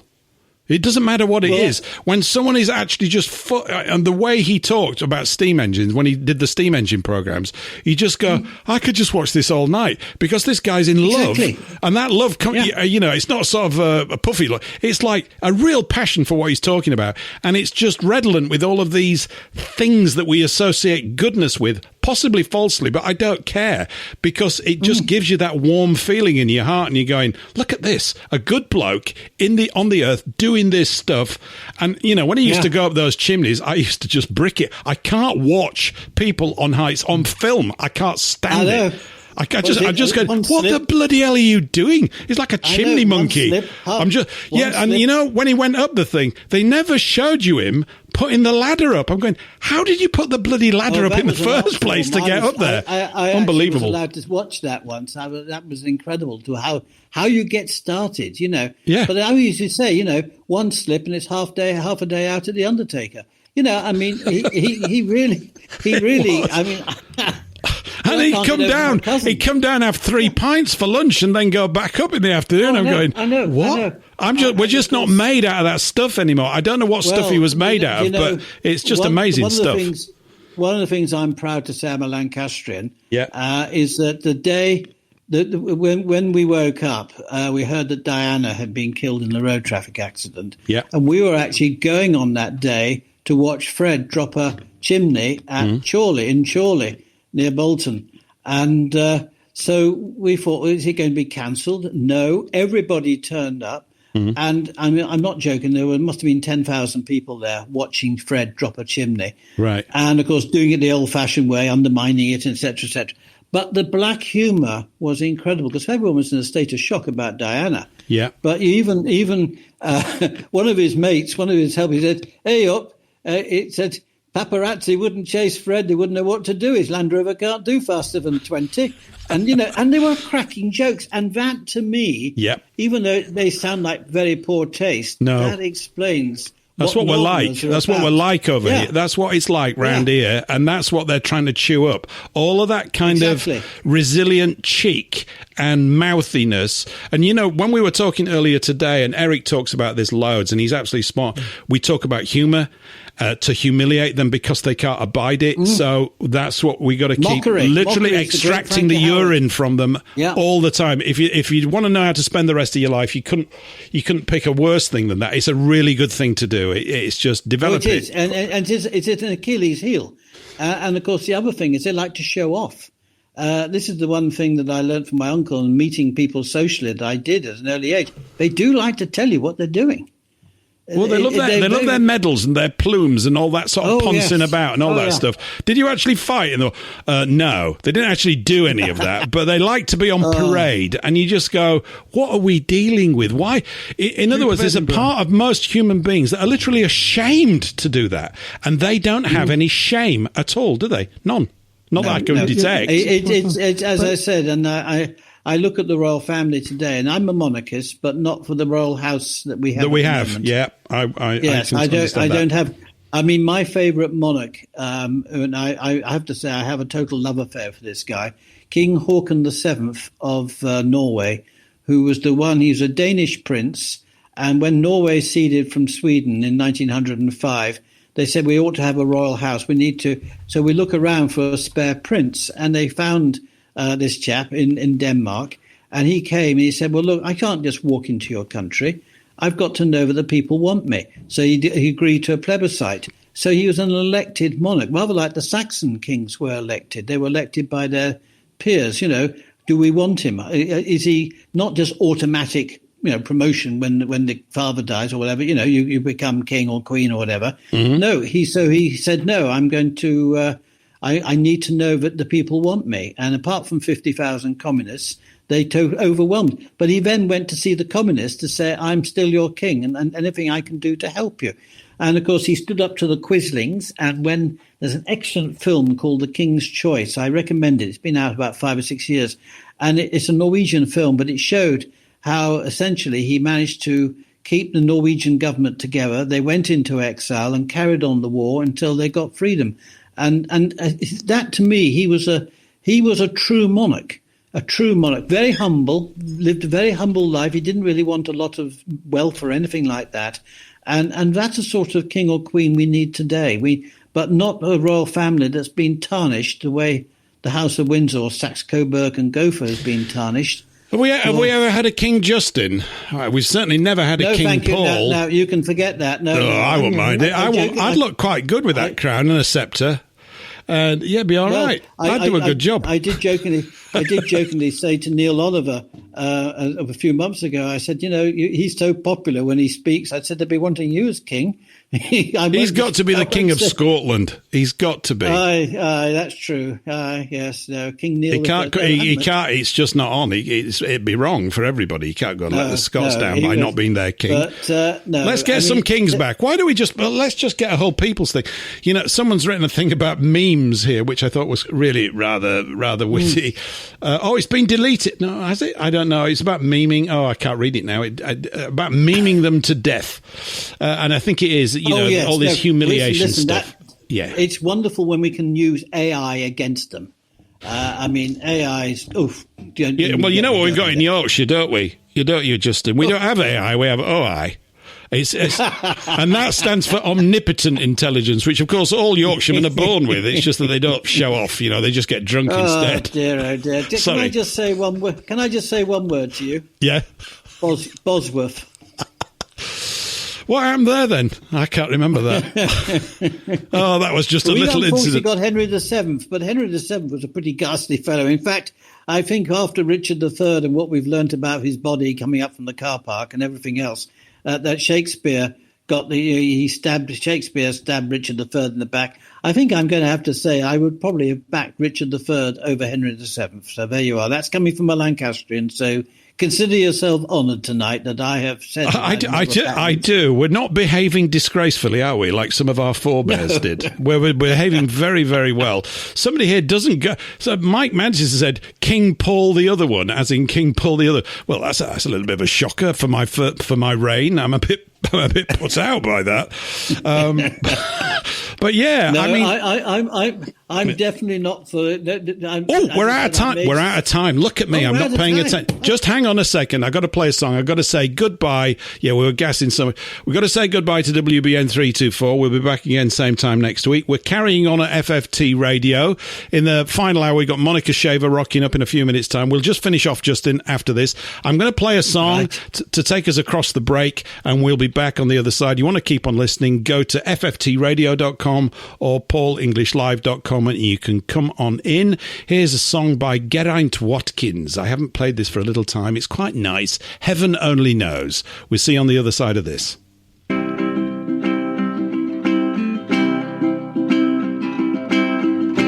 Heaven only knows the answer. Heaven only knows what it is. What it is. What it is.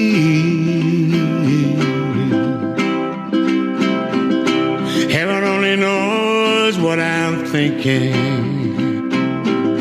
Heaven only knows what goes on in my mind, in my mind, in my mind.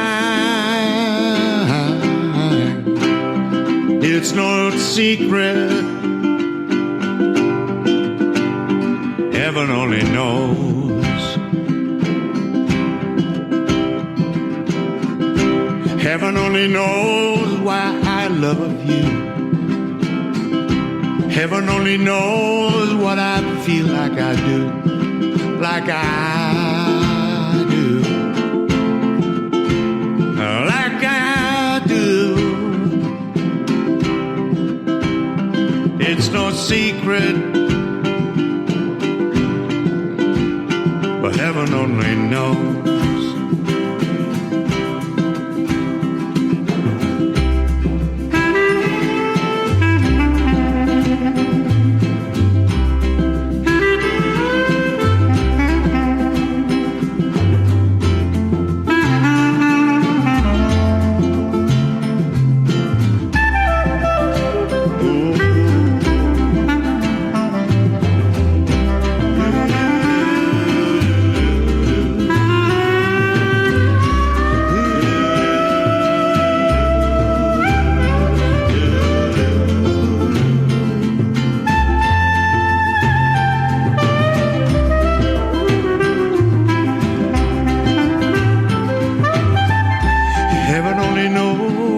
You're thinking. Heaven only knows what goes on in your mind, in your mind. Lord, in your mind. Yeah, it's no secret. Heaven only knows.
good song to have a few glasses of wine to that one. That was Geraint Watkins and Heaven Only Knows. Monika Schaefer's waiting in the wings, but I'm just going to wrap up here briefly with Justin. Justin, it's been fantastic tonight. We've had a lot of fun, and I'd love to get you back for more fun and chat and banter. Oh, please, yes.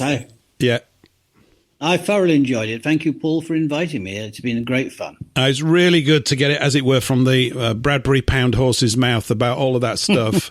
It's right in my bailiwick. I've got loads of this kind of stuff. And, you know, from a distance, I've been aware of what you've been doing for the last 10 years or so, which has been great. And to finally get to meet you. So shout out to Karen Dodd-Kizzy, without which I wouldn't have got to connect up with you. So good old Karen. Yeah, good old Karen. She's a very good matchmaker, and she set us off in the right pub. So she did. It's wonderful. And thanks for just listening through the song to get this. I just wanted to close out. It was my fault. We kind of overrun on the other thing. But No, I was rabbiting away. No, it's been great fun, Paul. You've rabbited away brilliantly. And you see, Lancastrians and Yorkshiremen can get on. It's a complete myth. It's wonderful stuff. And I'm going to have you back. So brilliant, Justin. Brilliant, mate. Thank you very much. Absolutely brilliant. And have a good glass of wine on us. And we'll see you in a few weeks' time. It's a glass of Madeira now. Definitely a glass of Madeira. Wonderful. Okay, brilliant. Justin Walker, everybody. I'll just remove you from the studio, Justin, now. And we're going to... Oh, I nearly removed the wrong person there. My eyesight's not working too well. Let's bring Monika on. Monika, hello. Hello. Is this... I should do a sound check. How am I coming through? I'm using a different system than normal. You sound delightful. You sound absolutely delightful. Yeah, you do. You sound delightful. And there was a little pause. I thought maybe you didn't hear me at all.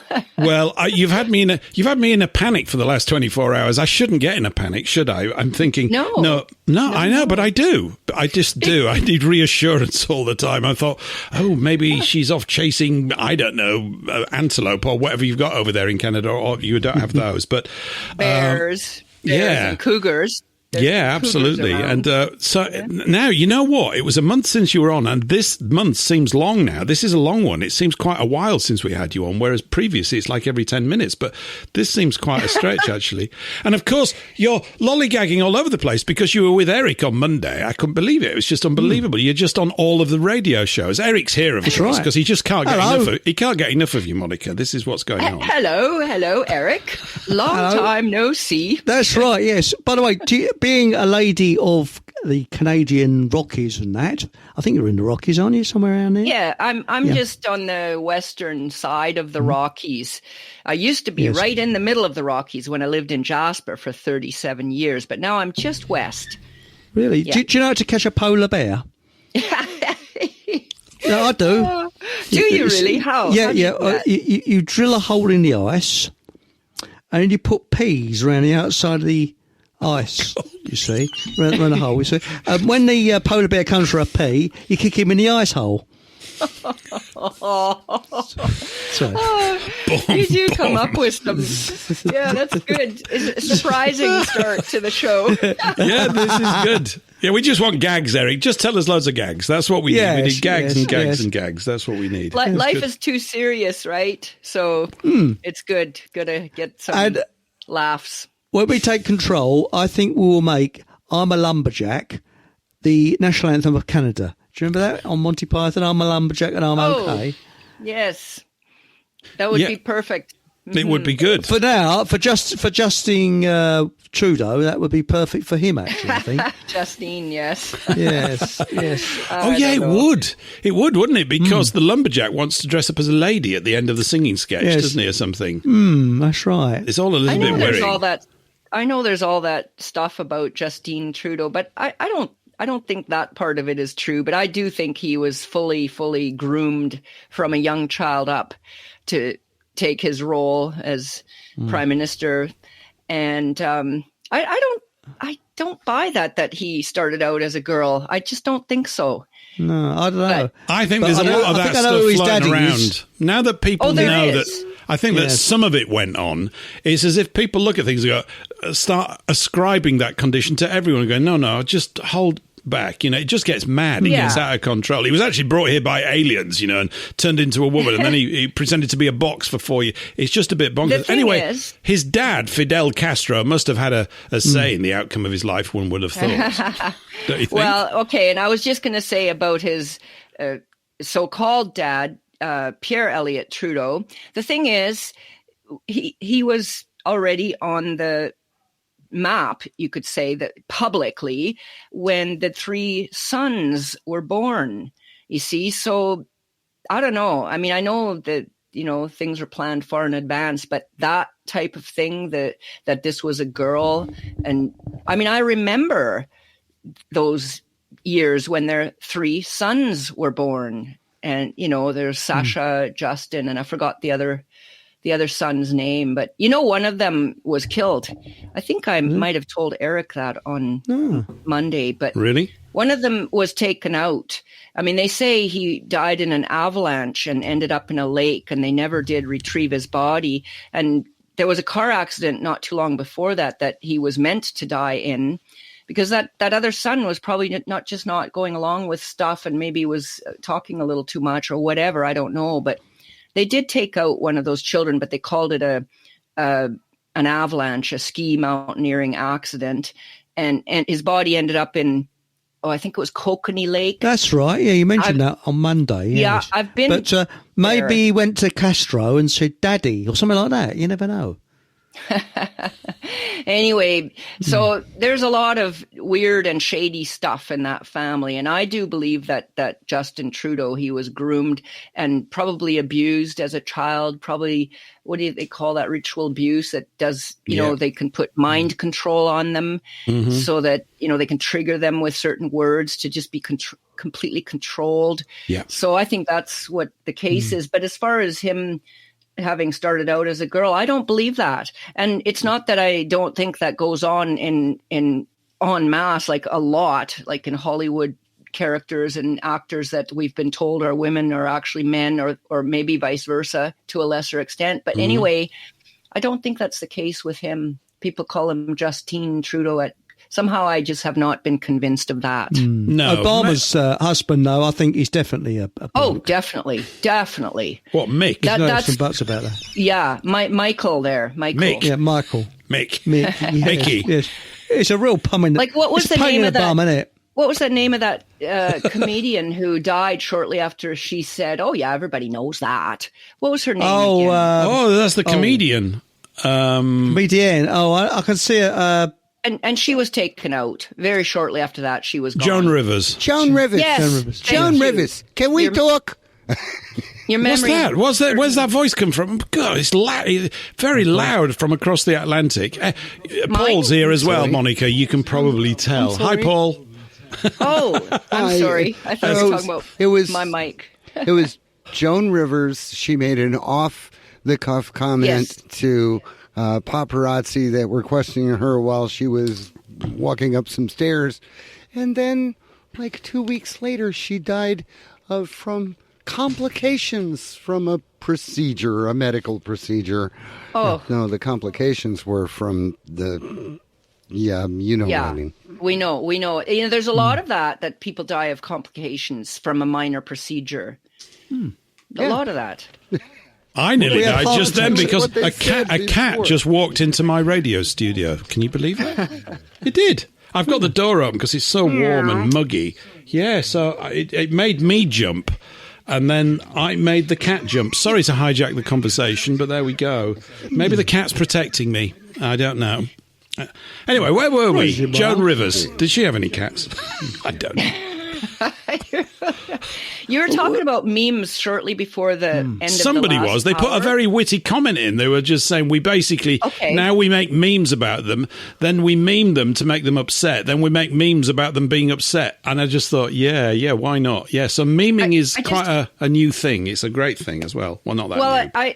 I just wanted to make one little comment about the memes. Like, you could call it the meme war, which... our side wins that war hands down. There's absolutely no contest there. And I think that the reason for that is that the truth is straightforward and obvious with a simple image and a caption, whereas lies need to be propped up by twists and turns and lies and foggy stuff and, maybe more twists and turns. And it's like that's what lies are, whereas truth is very straightforward. So a simple image with a simple caption just captures the truth, and it just is so obvious. I agree. That's why we are, hands down. Sorry, I didn't mean to cut across. That's you, all right. Monika. Go ahead. I was done. Thank you. I was done. But when I was studying architecture, we had to study graphic art, and one of the things that's told to me is to throw any meme or anything like that down on the floor, and within 5 seconds, you've got to work out what it's about. If it goes over 5 seconds. So, one of the greatest ones ever, even though I don't agree with it, was in the First World War with Kitchener pointing at people, and it just said, "Your country needs you." But I think that Dave Starbuck, the late great Dave Starbuck, came up with a fantastic meme. And it was just these simple words. Had enough yet? Question mark. Yeah. That's all it is. Had enough yet? Yeah, these are like little mind bombs that go off. We talk about putting an idea down on the back of a fag packet. This is not a packet of homosexuals, by the way, if you're American. Fag refers to cigarettes over here. That's right. Yes. Okay. So I'm aware of that. Yeah, and so there's this tradition that basically somebody's come in, they get the biro out, they rip a cigarette packet up, so use the proper thing, and they'll scribble down an idea, and apparently, this is where all the best ideas come from. Not really. It's usually like, will you buy me a pint? I'm off to the loo. That's what they write on these things and stuff like that. But it's part of the culture that this is what we do. And these short, impactful things are definitely needed. When we over the last couple of hours, Monika, we had Justin on, brilliant show, really great stuff. And I just share a lot of knowledge with him, and he's got a very interesting story. He's kind of been involved, or he's had relations who are right in the pit of the whole thing. So that whole process. But we've got these, what appear at first, complicated ideas. They're not really. I think in essence, the truth is a simple smack in the face often. Yeah. And we've got to find a way of getting it back to that. I've said, even with these complicated ideas, we've got to sell it like you're selling washing up powder on TV. Bang! Makes it white. That kind of stuff. Got it. And there's going to be ways to do this. Blokes are not brilliant at it to start off with, because we go into the research, and someone's got to. You've got to really dig out those nuggets. But then you go, can you polish this up and make it digestible to a 14-year-old? Yeah, I think we can do that. Yeah. That's where we're at. I'd say the big problem, though, is ignorance, because I tried to explain to a bloke on the stall usury, and he ended up thinking I was some sort of weird lefty, because trying to explain, he was going down to all the sort of stereotypical thoughts, and it's a very difficult subject to explain to someone who doesn't understand it. The idea that you will be a slave for life because you can never pay back the debt. It's inflating all the time. That's usury. I explained that, and he just didn't get it. So I explained it a bit more. He still didn't get it. Well, if you had a loan, sure, you've got to pay it back. Yeah, I said, but it inflates. What? And this is the problem. You go up to anybody in the street, they don't understand what usury is, and you try to explain it to them. It's a big word, isn't it? It puts them off. You have to look at these words. And I'm just going back to Churchill. Sorry about that. I'm trying not to throw up too much. But he's right. The old words are best, and the old short words better still. And it's brevity. Brevity is an art. In fact, Shakespeare said something, I don't think in this context, but I've always re-wangled it, as if that's a technical term. Brevity is the soul of wit. And I take that to mean being short and crisp and precise is the soul of having your wits about you, not just comedy. And I think brevity is, you can make such impactful statements if they're clean, clear, and told it in a particular tone of voice. Bang! It's like a hammer blow in conversations. And often there are certain conversations that are needed. I don't know what it's like for you, Monika. Not that I'm expecting that you actually graze on this stuff, but whatever must pass for political discourse in the Canadian Houses of Parliament or whatever must be just sort of audio puke, because that's what it is down here. It's just ridiculous. These people can't even talk straight about anything. No one's actually come out with blunt, direct statements, which we are desperately in need of, I would suggest. Sometimes the clips that are, go around virally or whatever, and you happen to to see a clip of some retarded statement that one of our esteemed members of parliament makes. I mean, you would just think, oh my goodness, like, do they have even a grade one education? I shouldn't even talk about school. Yeah, they had too much schooling. Yeah. But they're just completely insane sometimes with the things that go on in the House of Commons. I agree with you. Yeah, you know that thing that we've talked about it a bit, but I was talking to someone about it the other day, the Dunning-Kruger effect, which is just amazing. You should look it up, everybody, if you've never looked it up. Dunning, D-U-N-N-I-N-G, Kruger, K-R-E-U-G-E-R, two guys, I guess, doctors of philosophy or psychology or whatever. It's a condition that you will recognize when it's basically what it is. It's an individual who overinflates a sense to themselves of their own ability. And if you provide criticism back to them, they literally can't comprehend it. In other words, they're mediocre beyond belief, but they have this view that they are God's gift to something. And this is a great problem. Politicians, of course, are absolutely riddled with this, a sort of ridiculously excessive level of self-confidence that's just not borne out by the quality of the sentences that come out of their mouth. They're just like assholes, or arseholes, as we would say here in England. But they're just a collection of arseholes. Don't you think, Eric? I think they are. I agree. It's like what I said earlier. My rule of thumb nowadays is the more sincere they appear to be, in reality, is the less sincere they are. I mean, Thatcher came over as being totally sincere. She smashed this country up. Blair came across as being very sincere. People voted for him. He destroyed the country as well. So this is this sort of fake sincerity, and all these people are just actors, and they just read the script, and that's really it. Nothing more, nothing less. Yeah, Mike Mantis has written here, I'm too smart to look up Dunning-Kruger, Paul. Which I think is very witty. You know, obviously means he's suffering from it. Well, poor lad. Do you know you was talking about fag packets? Well, I know somebody that was in the pub, and every time he went for the loo, when he came back, someone had drunk his drink, and he got really fed up with this. So he thought of an idea. So he got a fag packet, a cigarette packet, you see, and wrote on it, "I've spat in this." Put that next to his drink, you see. And he went to the loo, and he came back, and someone had written underneath, "So have I." Very witty.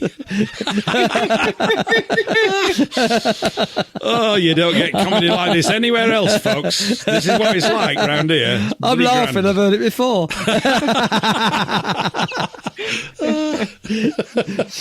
That's a good one. How's it going with the fires, Monica? You just read my mind, because I'm looking at your meme, and I did catch you saying something about that's a theme for today, something about the cities, right? And is that you said something about Charles Dickens? Is that Charles Dickens standing? Yeah, I nicked that from somewhere. I go, someone said, "Where do you get those images from?" I go, I just nick them, mate. I mean, I just go around and look for stuff. But yeah, I was just looking for a city picture that came up. It just happened to be about Dickens, and that's him casting his eye. Yeah, it's a beautiful city picture. It's great. I like it too. Old style European city picture. Now, you may think, what does this have to do with fires? Because you asked me a direct question, and I'm going around the roundabout way to come to that, because this is something that I wanted to address when I heard you saying something about the cities being a theme. So what do you all think is going on with all these fires happening in many of our countries? I mean, France, Spain, Portugal, Canada, where else? These near where I live as well. And I would call it, instead of calling it, well, first of all, and I said this to Eric on Monday, they don't call it summer anymore. We don't have summer anymore. And they've turned this season into something really quite frightening that people are dreading, because they call it wildfire season. And they've been doing that now for a few years. They just refer to this time of the year as wildfire season, like in the mainstream media, in the Communist Broadcast Corporation, for instance. You just hear about, starting in about February, they talk about, wildfire season is going to start earlier this year. It's projected to start earlier and blah, blah, blah, go longer. And, now it's extended, this wildfire season. Really, it's arson season. And there is a lot of proof to indicate that these fires are desired. And if they do start by, let's say natural causes like lightning strikes, that the forests have been primed and prepped by their geoengineering, aerosol spraying, chemtrail, whatever you want to call this. You just have to look up in the sky and see and observe that these are not just condensation trails behind airplanes like we used to see when we were children that would then disappear within a few seconds and you'd return the blue sky behind it. Anyway, these forests are being prepped with these chemicals, nanoparticle chemicals, aluminum, barium, strontium, glyphosate, desiccants to dry out the forest, so that when the fires start, either by lightning or by actual drip torches, which, they'll say, oh, we're just wanting to do a backburn or something like that. No. I mean, people have observed these folks in, out in the boony places, driving along with their drip can, starting fires, or they start neatly along a forestry road or whatever. This is just not natural fires. They are desired. Why? What does this have to do with cities? Well, they have been talking for some time about, their 15-minute cities. And of course, they package it all nice to make it sound really idealistic and perfect and whatnot, that, oh, you could just get all your services within a 15-minute walk or whatever. No, this is all about control. They want the people off the land, because generally speaking, the people who are on the land, independent, small holding, small farmer, or relatively small farms. I'm not talking about the big, huge agribusiness type of holdings. These are the independent people. These are the people who are the most able to be self-sufficient. They can feed themselves and their neighbors. They have their own water sources. All these things. Oh, this is the other clue that these fires are desired and wanted for sweeping the people off. They will turn off the water supply for small towns, for instance, that are in the way of these fires, and they evacuate all the people, turn off the water. If somebody does stay behind to protect their property, they're basically called criminals or called irresponsible, or you're endangering the lives of everybody else, and blah, blah, blah. And then they'll have their water turned off. And the excuse will be, oh, we need to, protect our water supply so that we can fight these fires and all this stuff. Well, the on the ground, actual what's happening is not one where you would gain confidence in their desire to actually put the fires out. So that's just what I wanted to say about how does this relate, the fire situation, to the cities. And now where I am situated right now, we are presently not we're not in the line of fire, not this year. So this year in British Columbia, the province where I reside, it's that valley that sort of central BC, it goes straight north-south. It's the Highway 97 area where there's all these small towns and, small farms. Beautiful, beautiful valley. Clinton, 100 Mile House, 70 Mile House, those areas, down to, what's it called? Lytton. Lytton is sort of at the southern end of it, and that burnt up a few years ago. That just about, I think the whole town, 90% of it burnt up. But anyway, so this is weather warfare, and I think the same thing is going on in Europe. France, Spain, wherever the fires are raging over there, I do very much think that this has been engineered to happen. Yep. Yeah. So that's my take on it. I mean, as you were talking about that, it made me think back briefly to what happened over here several hundred years ago. With the commons, when they restricted access to the commons, which laid the groundwork for driving people off the land and into the cities for the Industrial Revolution. So this is almost like, in the way you were describing, I thought, oh yeah, because they never changed their tactics. This is a rerun for the next of condensing people into more thoroughly governed by technology city spaces, because we have to be made safer. We do, but we need to be made safer from the people organising this technocratic universe that we don't want to live in, that they've never asked us, and that they never will, of course. I'm not expected to say, Paul, do you agree with this? No, I don't. Stop it now. Okay, yeah, we'll stop it. I mean, we don't have conversations with them, do we? There's that. The other thing about fire, which is slightly sort of obtuse, what I'm going to say, just off to an angle, is, on magazines, whenever there's events, they always show you like a burning car in the street and stuff like this, often, or a flag burning. There's always flame. I think it's psychologically like an indicator that war's coming. There's an aspect to that to show. People associate rightly fire with utter destruction of things because it is literally all consuming when it gets going. And of course, they burnt down the city of London intentionally in 1666 because they liked their dates. Oh, yes. That was burnt down then because they didn't have the internet then, and I suppose people were just getting out of the way. And as Eric has remarked before, we've talked about it. The whole of the layout of the city was somehow ready to go. They had all these plans in place, all Masonic, of course, and the whole thing was restructured along those lines. So they were clearing the area for the imposition of that sort of mentality grid back then. Now they're going for another one. It's just it's to keep us permanently off guard so we can't create anchors, as it were, in terms of our culture, our forebears, all of these sorts of things, and our natural way of life. And I guess the people out in the country are still naturally are closest to that because of what you were describing, that they've got time out there to do their own thinking. Heaven forbid that people should do that. Well, yes, they are actually at the production, the basics of life, production of the basics of life level.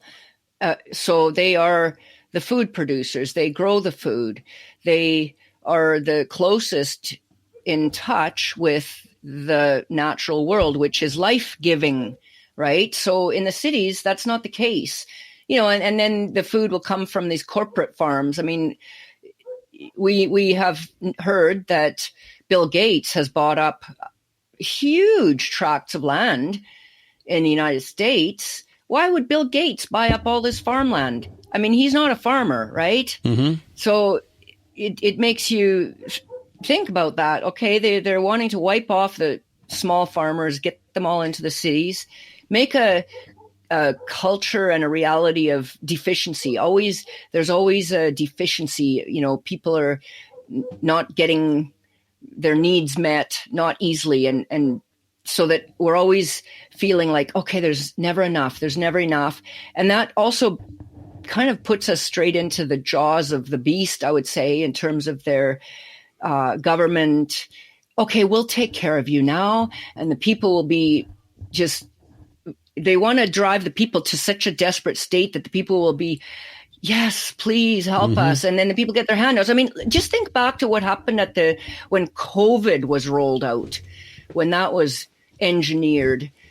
And by the way, nobody talks about it anymore. So it's just didn't even ever exist, right? All the people that masked up and distanced themselves now, they don't even think about. No, it's gone down the memory hole, that one, for a lot of people. Gone. Yeah. But think I don't know if they did this over where you live, but in Canada, the first thing coming out of Justin Trudeau's mouth, speaking of the guy we were talking about at the beginning of this hour, was, money is of no concern. We will take care of you. And they started handing out money. Like people could apply for I can't remember all the names of the programs, that people could just get their free money every month. Like, I don't know, $1,000, $2,000 a month. They could just line up and get it. And so this creates this culture of dependency on the government. Like the government is going to take care of us. Oh, I'm so glad that the government is taking care of us. I mean, it was a huge move in the direction of, communist control and having the people completely dependent on the nanny state, I guess you could call it. And Canada, I mean, here, I've grown up in Canada, and, we were always taught how wonderful our country is, and it's the best country in the world. And we have all the, our medical needs are taken care of, our social, we've got the social safety net. Boy, I sure see all these things differently now, because we were set up to be just completely accepting of having a nanny state, the social welfare system, Yes, the social safety net. Yay. All these things that we thought were so wonderful because nobody will fall through the cracks. That's the language they used. Nobody falls through the cracks. Mm-hmm. Whereas if you didn't have all that government assistance, government control, well, your community would take care of you if you were down and out. Your family, your extended family, your village, your community, that's how things were taken care of in the past. But they don't want that. They don't want that. And then the people have a natural desire to take care of others. That's in our race, I would say, quite strongly, this empathy, this taking care of others. And so that gets redirected because, okay, we don't have an outlet for that when the government takes care of the down and outers and, takes care of all our needs. So then when they bring in, these refugees, I'll put that in big quotation marks, and people in need, well, that desire to help others now gets an outlet. It has an outlet. And these people who have been starved for being able to do that because the government takes care of the needs of their community members. They don't have to take care of each other anymore. The government is doing it now. There's other people that need us. So let's go volunteer in that, refugee reception center. Let's go take care of them. And all of a sudden, it gives all these people that really have that strong innate desire to help each other in our communities, it gets redirected to go help this. Actually, it's like a biological weapon. These migrants, the floodgates have opened, the borders have opened, and they're coming from other countries to replace us. That's all by design. But now our people are actually volunteering to help them out because our people have this strong innate desire to help each other. Yes. So if that gets redirected towards an actual bioweapon, that's bad news. Bad news. Yeah, you're absolutely spot on. I mean, I think in a way you're kind of, I was thinking as you were talking that you're kind of showing the pathway into that condition called pathological altruism. Yeah. Where people become so conditioned that they must be perceived to be giving all the time to such a degree that they end up sacrificing, either inadvertently, probably not knowingly, but they're on habit by now, their own people on the altar of I'm good to everyone and forget to actually take care of business at home. In fact, to do such a thing is a revolutionary. Oh, you can't look after yourselves.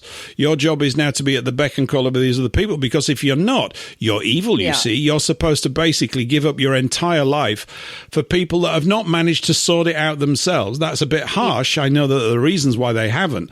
But by the same token, it also breeds a mentality where people go or operate as if there's no limits to the amount of stuff that we can give other people. And there actually is a limit to it. And there has to be. Otherwise, things lose value. If you we've got infinite everything all the time, people just look around and go, what do I do now? It's just, it's part of it. Very, very good. Very good. So I would extend this way, what I've just described, and what you nicely defined as this altruism or pathological altruism. We've had discussions before, right, on this broadcast about feminism and women and the same thing. Let's just extend what I just said to women, because women's natural role is a nurturing role, but that in by nature should be directed at her own children, her own family, right? Her own home and household. Whereas through all the things that have come through feminism, like get you all working and get you all out there, 2-income families and put the children into daycare, blah, blah, blah, all that stuff. Okay. So the women's natural nurturing instincts have now been turned outwards. And once again, it turns into a weapon of self-destruction. It does. Same method. Yeah. And it's very difficult to stop because the people feel very virtuous, understandably, I guess, from the context that they've given themselves. Look at me helping everybody. You oppose this, you're evil. And this, as split as again, I guess this is another aspect of this communist manifesto thing to destroy the family. It takes place in very many subtle ways. And, the shows that we did do, and we're going to do more, and we're obviously touching upon it now, but this whole thing about destroying the complementary nature between men and women and replacing it with a slightly, to start off with, competitive thing, which is allowed to get amplified and now run riot, is part of the destruction of the whole process. People have been moved to a default position, which almost like guarantees our ruin, because that's what it's bringing about. Yeah.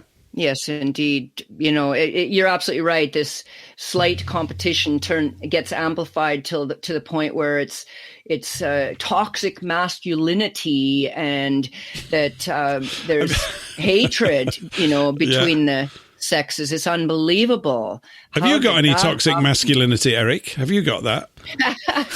Well, I've got some ointment for it. It's gone away, so I'm all right now. We need some ointment, yeah. Are you a toxic... have you got toxic masculinity? Get this cream now. Yes. Use Dr. Wonderful's balm for toxic masculinity. It's lovely. Oh, my. Yes. I'd like to announce now, though, that I am... a man. Every morning, and I get these urges to dress as a man. So, I thought I'd better mention it. So happy to hear. So happy to hear that. As if I had doubts, right? But as for cross-dressing, well, I did actually put 2 feet down one trouser leg once and got a bit angry, but I wasn't cross. So there we go. Angry dressing on a morning. What's that thing about men? Remember, about men, they put their trousers on one leg at a time. This is very important to remember. Yes. We do things procedurally, yes. I sometimes do get cross when I'm dressing on a morning. Yes, anyway, never mind. That's another tale. But yes, one sometimes can lose one's temper with one's clothes when they're not where you left them last night. Where are they? Where are my trousers gone? That kind of stuff. Oh, my goodness. I'm sorry, Monika. Yeah, no problem. I don't want the hour to end without me alerting people to my brother's new location. And I've got that on my website, because he was moved from one prison to another prison. So he is still in prison in Germany. And if you would like to write him a cheery card, or note of encouragement, I've got his new address, which is also an old address from times before, because he has been there before. It's in the Stadelheim prison in Munich that he now resides, because he's back just simply as a prisoner on remand, awaiting trial for new charges, whereas the prison where he last was for the better part of a year, it's a much better conditions in that prison, and he actually had a prison job. He was sewing, he was a tailor, and had a lot more sort of quote unquote freedoms as much as that can go in when you're in prison. But still, he was actually serving a sentence there, and that's why they had him there. But that prison does not hold people just on remand. So he's been shipped back to this place. I find it really ironical that when you're on remand, you have worse conditions than when you're serving a sentence, because when you're on remand, it means theoretically you're innocent until proven guilty. So the old adage goes. Mm-hmm. However, in reality, it is not so. You are guilty until, they have a show trial to quote unquote prove you guilty, or declare you guilty. Yeah. Of a thought crime. I just want to put that out there. It's, these thought and speech crimes. How do we find the full address? Is that on your site? Yeah. Oh, yes. And I'll say both of the sites where you can find his full address. There's freespeechmonika.com, and you spell my name with a K. So freespeechmonika.com. And the other one is truthandjusticeforgermans.com. So those words all strung together. One long word, truthandjusticeforgermans.com. Right. And I like the name of that website because there's a lot that is said right in that name of the Truth and Justice for German Society, but drop the word society and add .com. So anyway, that both of those sites, you will find my brother Alfred Schaefer's mailing address. And on the freespeechmonica.com site, you can browse for some articles there that talking about his case, and also about my the recent stuff about my father. I think we talked about that last time. I'm not sure if we did or not, but now my father has become a victim of the war that we find ourselves in, although posthumously. But I mean, after being so livid for a week or so that you could peel me off the ceiling, I came right back down to earth and said, well, actually, in this inverted world where good is bad and bad is good, they've just basically said that Dr. Otto Schaefer, my father, was a very good man indeed, but he has been slandered and vilified on our Communist Broadcast Corporation. And yeah, so that's a whole nother story. But you could find stuff about that on my website, thefreespeechmonica.com. I welcome people's comments. If you have any comments or questions there, that would be great. Mm-hmm. If you have any questions now, you want me to elaborate, I certainly will. But anyway, I just wanted to mention those things, Paul. Yeah, no. How long has he been in jail total now? Alfred. Okay, well, let's see. Let's add this up. The first time was 4 years. The second time was 6 months. And then the third time was just 1 month. And this time now it's coming on to the better part of a year. So 5.5, just over 5.5 years in total. And this is the fourth time. But so anyway. What type of person, though, is a prison guard? I mean, were the guards really dim and not able I'll tell you. The prison guards? Just sadistic. Yeah, are they just sadistic? No, the prison guards, I'm telling you, I'll just tell you one little story and it will tell you a lot. When he had the 4-year, the long sentence, and that was during COVID insanity times, and Alfred was resisting the mask mandate, and he spent 258 days in solitary confinement. That's more than a year and a half of that time. And then the mask mandates were dropped about 10 days or 2 weeks before he was released. And I'm telling you, he was ever so happy in hindsight that he was not released early, because what he experienced in those last few days in prison after he was let out of solitary confinement, and so he was able to mingle with the others in the prison, all of them in one voice, and I'm not talking just the prisoners, I'm talking about prisoners and staff, all of them said, Schaefer is right. Schaefer was right, and Schaefer is right. And, the guards were very, very friendly to him and said, hey, Alfred, don't come back to prison. We need you out there. And they were all, giving him there's big pats on the back there, all of them. I mean, this was the kind of respect that he had in prison. Mm-hmm. So there you go. And I'll always remember that, how he said with a resounding echo that they said Schaefer was right. Yep. You see, so the guards. Well, he is. Many of them get he it. was, and he is right now. Yeah. Yes. I mean, this, as we have discussed on, your radio broadcasts and on many other, we are in a big epic struggle. It's a spiritual struggle. It's a struggle between good and evil. And there's a war taking place. And I'm not just talking about the hot wars that are going on in places where there are bombs dropping. I'm talking about the war it's like psychological warfare being conducted on our people, so that our people will go along with stuff, roll up their sleeves when they're told to get the little jab or do whatever else, put on the mask, stay apart, all these things, that so many people have fallen for that because they basically are under mind control from all the deceptions, all the lies, and we have basically a trusting nature. So if we have not had occasion to really get ourselves jolted awake, or just we just trust that, they would tell us if there's something amiss. It's the same thing with the chemtrails. Why is it that some people cannot see them, even if they're right in front of our eyes? And it's because they don't talk about it in the mainstream media. They don't talk about it on the radio. So if they're not talking about it, then it does not exist in many people's minds.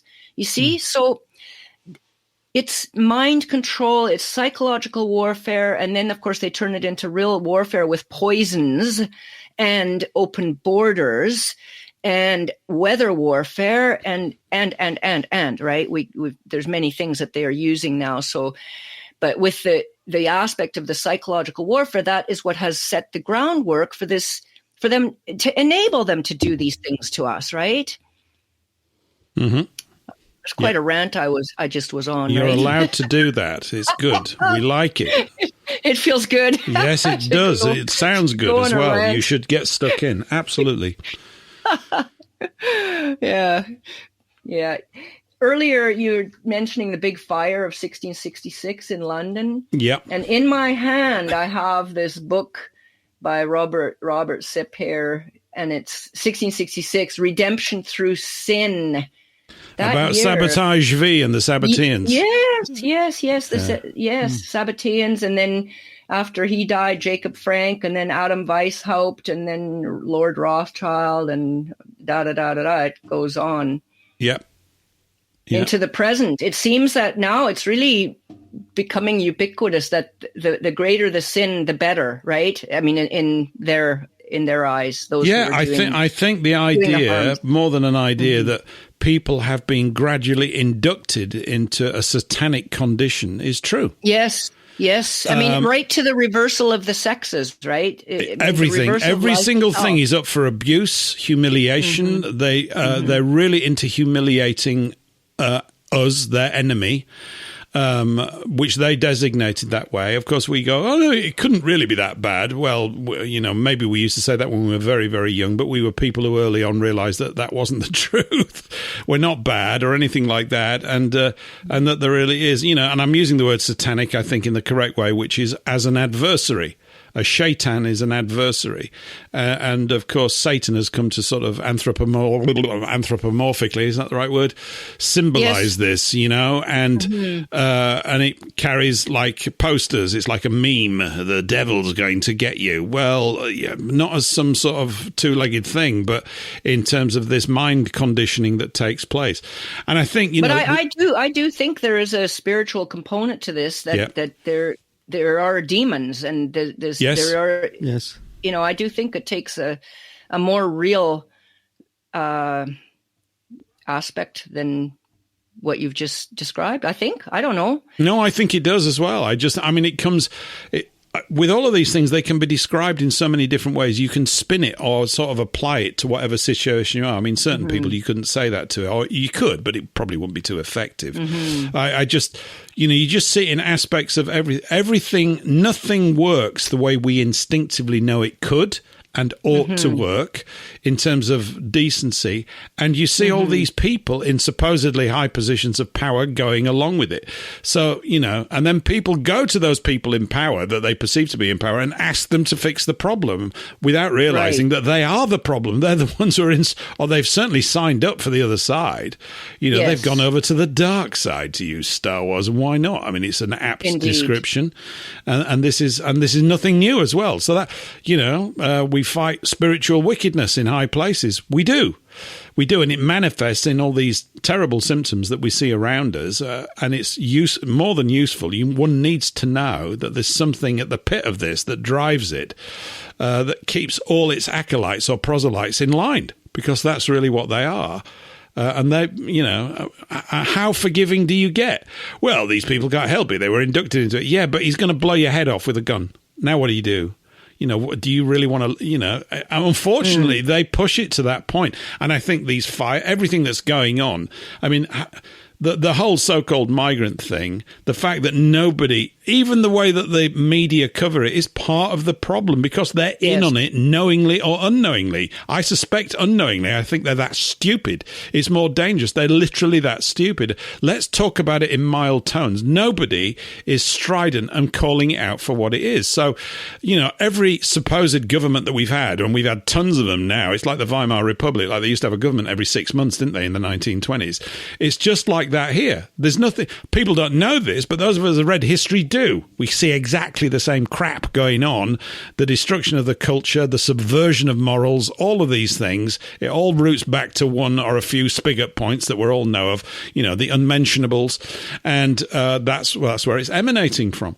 And because people won't call it out, they can't identify the problem. If your language has been hijacked, or you've allowed it to be, and you're not a stickler for definitions, which is a simple thing for everybody to start practicing, you're going to get swamped in your head. You can't make head and a tail of it, literally, which is part of the attack, isn't it?